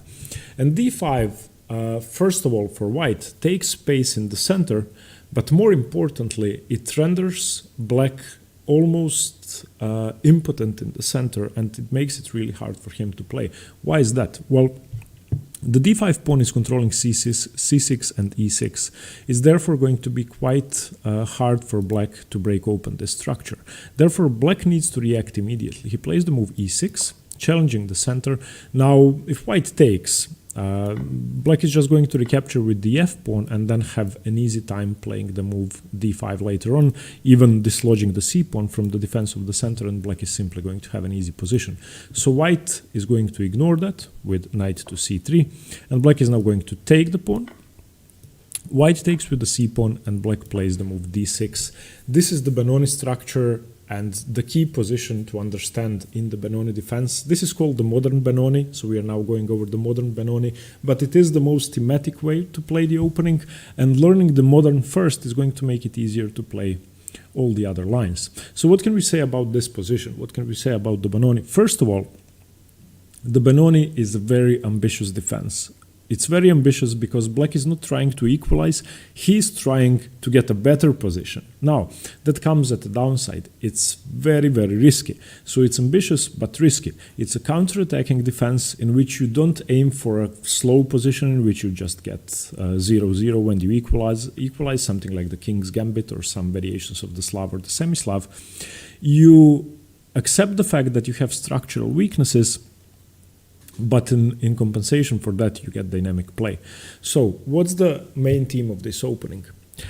I believe that the name Son of Sorrow should be given to the d6 pawn and not to the whole opening, because this pawn is the biggest weakness in the position, and white's entire play against the Benoni is going to revolve around weakening this pawn. On the other hand, black gets something here. If we look at the position, the first thing that's obvious here is that white has an extra pawn in the center and on the king side, black has an extra pawn on the queen side. And if you've read some old chess books and some old analysis, something from Botvinnik, for example, which John Nunn in his book Understanding Chess Middle Games criticizes at the very first page. That's overestimating the power of the pawn majority, but underestimating it is not a smart thing to do either. So here, black has a 3-2 pawn majority on the queen side, and since his c5 pawn is already advanced past the d5 pawn, it's a pure pawn majority which black can easily use. What does that mean? Well, if black just pushes his pawns, he's going to have an extra pawn, and he's going to be able to create a passed pawn. So trade all the pieces of the board, black is going to be quicker to create a passed pawn, and that's going to be dangerous. So that's black's compensation. He has play on the queen side. Furthermore, white plays the move e4, that's just the main move. Black plays g6, and now white can go for several different variations.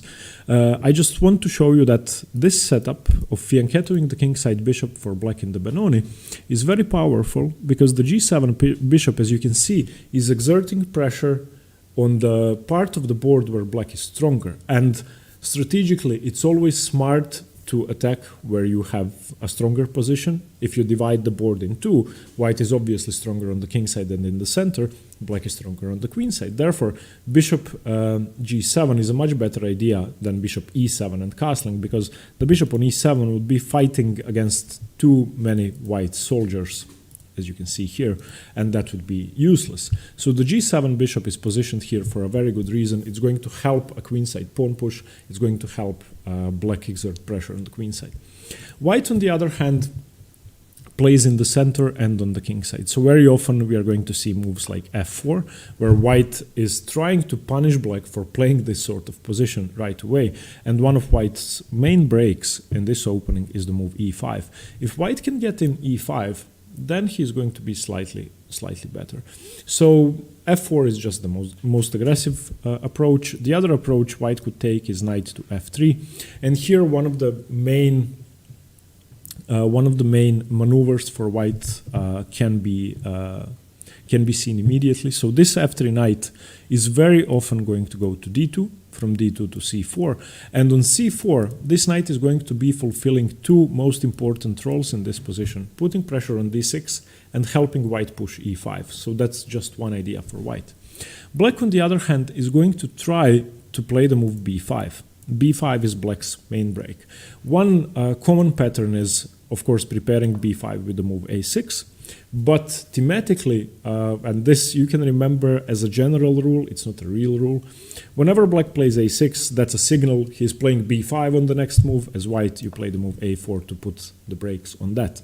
Then we are going to be discussing different ways to force through b5 and what you get from that and what white gets in the meantime. So whenever your opponent plays on the flank, you play in the center. When he plays in the center, you play on the flank. So in compensation for a6, b5, first of all, white gets time.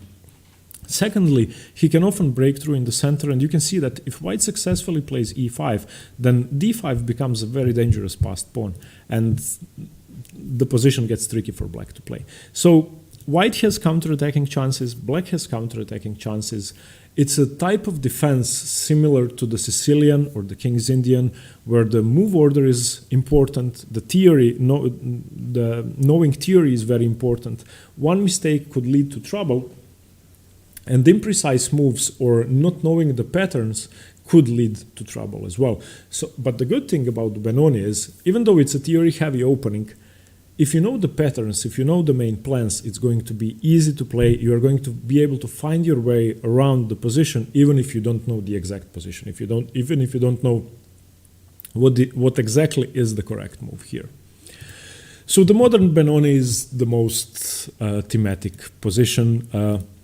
This is going to be the first video in the series, which is going to be published tomorrow.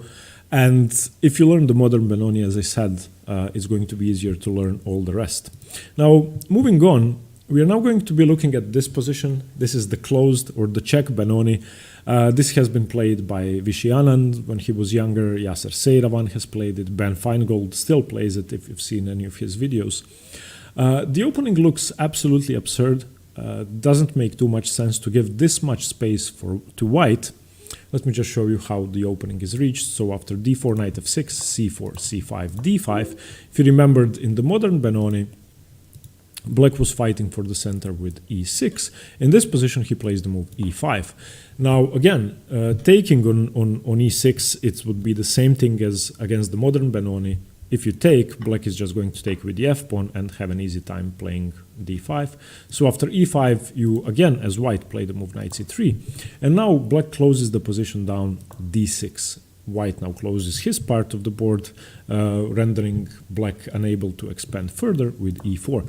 And now this position is tricky to play. You need to have experience. Most of all, you need to understand the power of pawn breaks. As you can see, you have pawn breaks on both sides of the board. You want to break the position up on the side of the board where your pawn chain is facing. The funny thing is that for black, the pawn chain is facing both towards f4 and towards b4. So what black wants to do is either play b5 or play f5. More commonly, it's going to be f5. But b5 is also a common plan.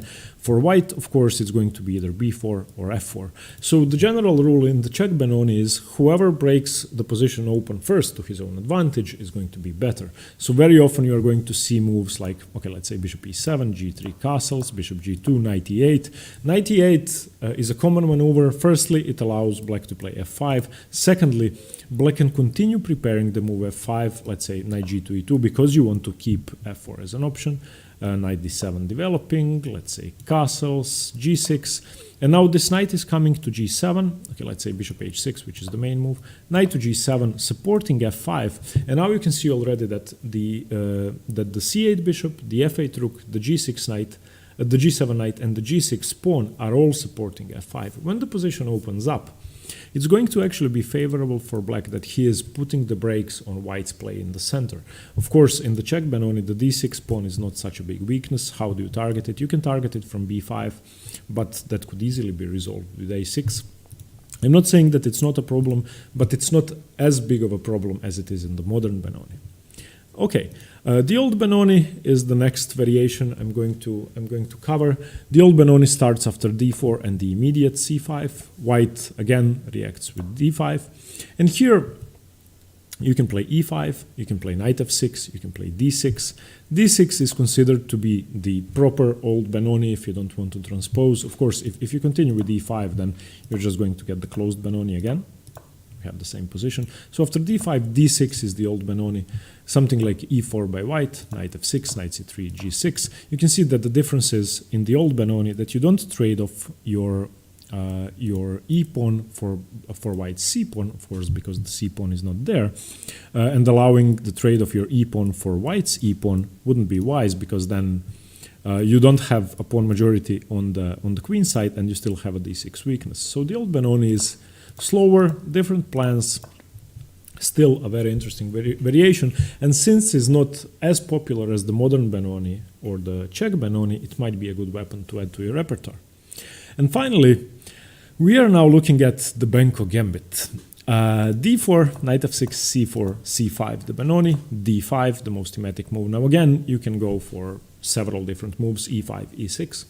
The Benko gambit is the move b5. b5, and I've played the game in the Benko against the FIDE master just yesterday, is a very strong opening. Very tricky to play against, but also very tricky to play. So what you're doing is you are relinquishing white of his central control by provoking the c pawn to take on b5. And the main move is, of course, to take on b5. Now, once white has captured this pawn, you can see immediately that it's much easier for black to play in the center. The c pawn is not there, meaning that d4 is weaker, the c5 is free to move, the c5 pawn is free to move, and you basically have a much easier time in the center. For that, of course, you have given up a pawn. The main move here is a6. Now white can accept the gambit fully with b takes a6, which I've played yesterday. You can also go b6, which is the pawn return variation, so-called, or you can simply ignore all of that stuff and play the move e3, going for the modern variation and trying to develop your pieces, saying to black, well, take my pawn back, I need some time to develop, and I don't want an extra pawn. So these four we are going to be looking at in 4 different videos. The strange thing about the Benoni for me, because every time I start an opening, I'm covering variations. With the Benoni, we have 4 different openings. The modern, the Czech, the old, and the Benko gambit are 4 completely different openings. And that's why it's going to be very interesting for me to do that. And hopefully, when I have finished the series, you will have gained 4 different weapons to choose from in your repertoire with black. Now, to finish this introductory video, I just want to say that the Benoni is now one of the 3 defenses I play against d4. So it's not just another opening. I'm covering this is something I'm very interested in, and this is something I will play myself. I will usually go for the modern or for the old Benoni. The Benko gambit, I'm too old for that. So this is something I don't have playing experience in yet, or at least not a lot of experience, but I'm trying to understand as much as I can about it, and I already know a lot of theory. I've been through 3 different books on the defense, and I just keep getting more and more fascinated. I mean, it's been played by Tal, Fischer, Kasparov, Topalov. Very strong tactical players have played it. Just if you want to follow this video up with something, Game 3 Fischer Spassky. The first win by Fischer in 72 is an incredible Benoni. So just go and look at that if you want. Okay, thank you very much for watching. Hope you like this introductory video. We are going to continue tomorrow with the modern Benoni, and stay tuned for more chess. Bye bye.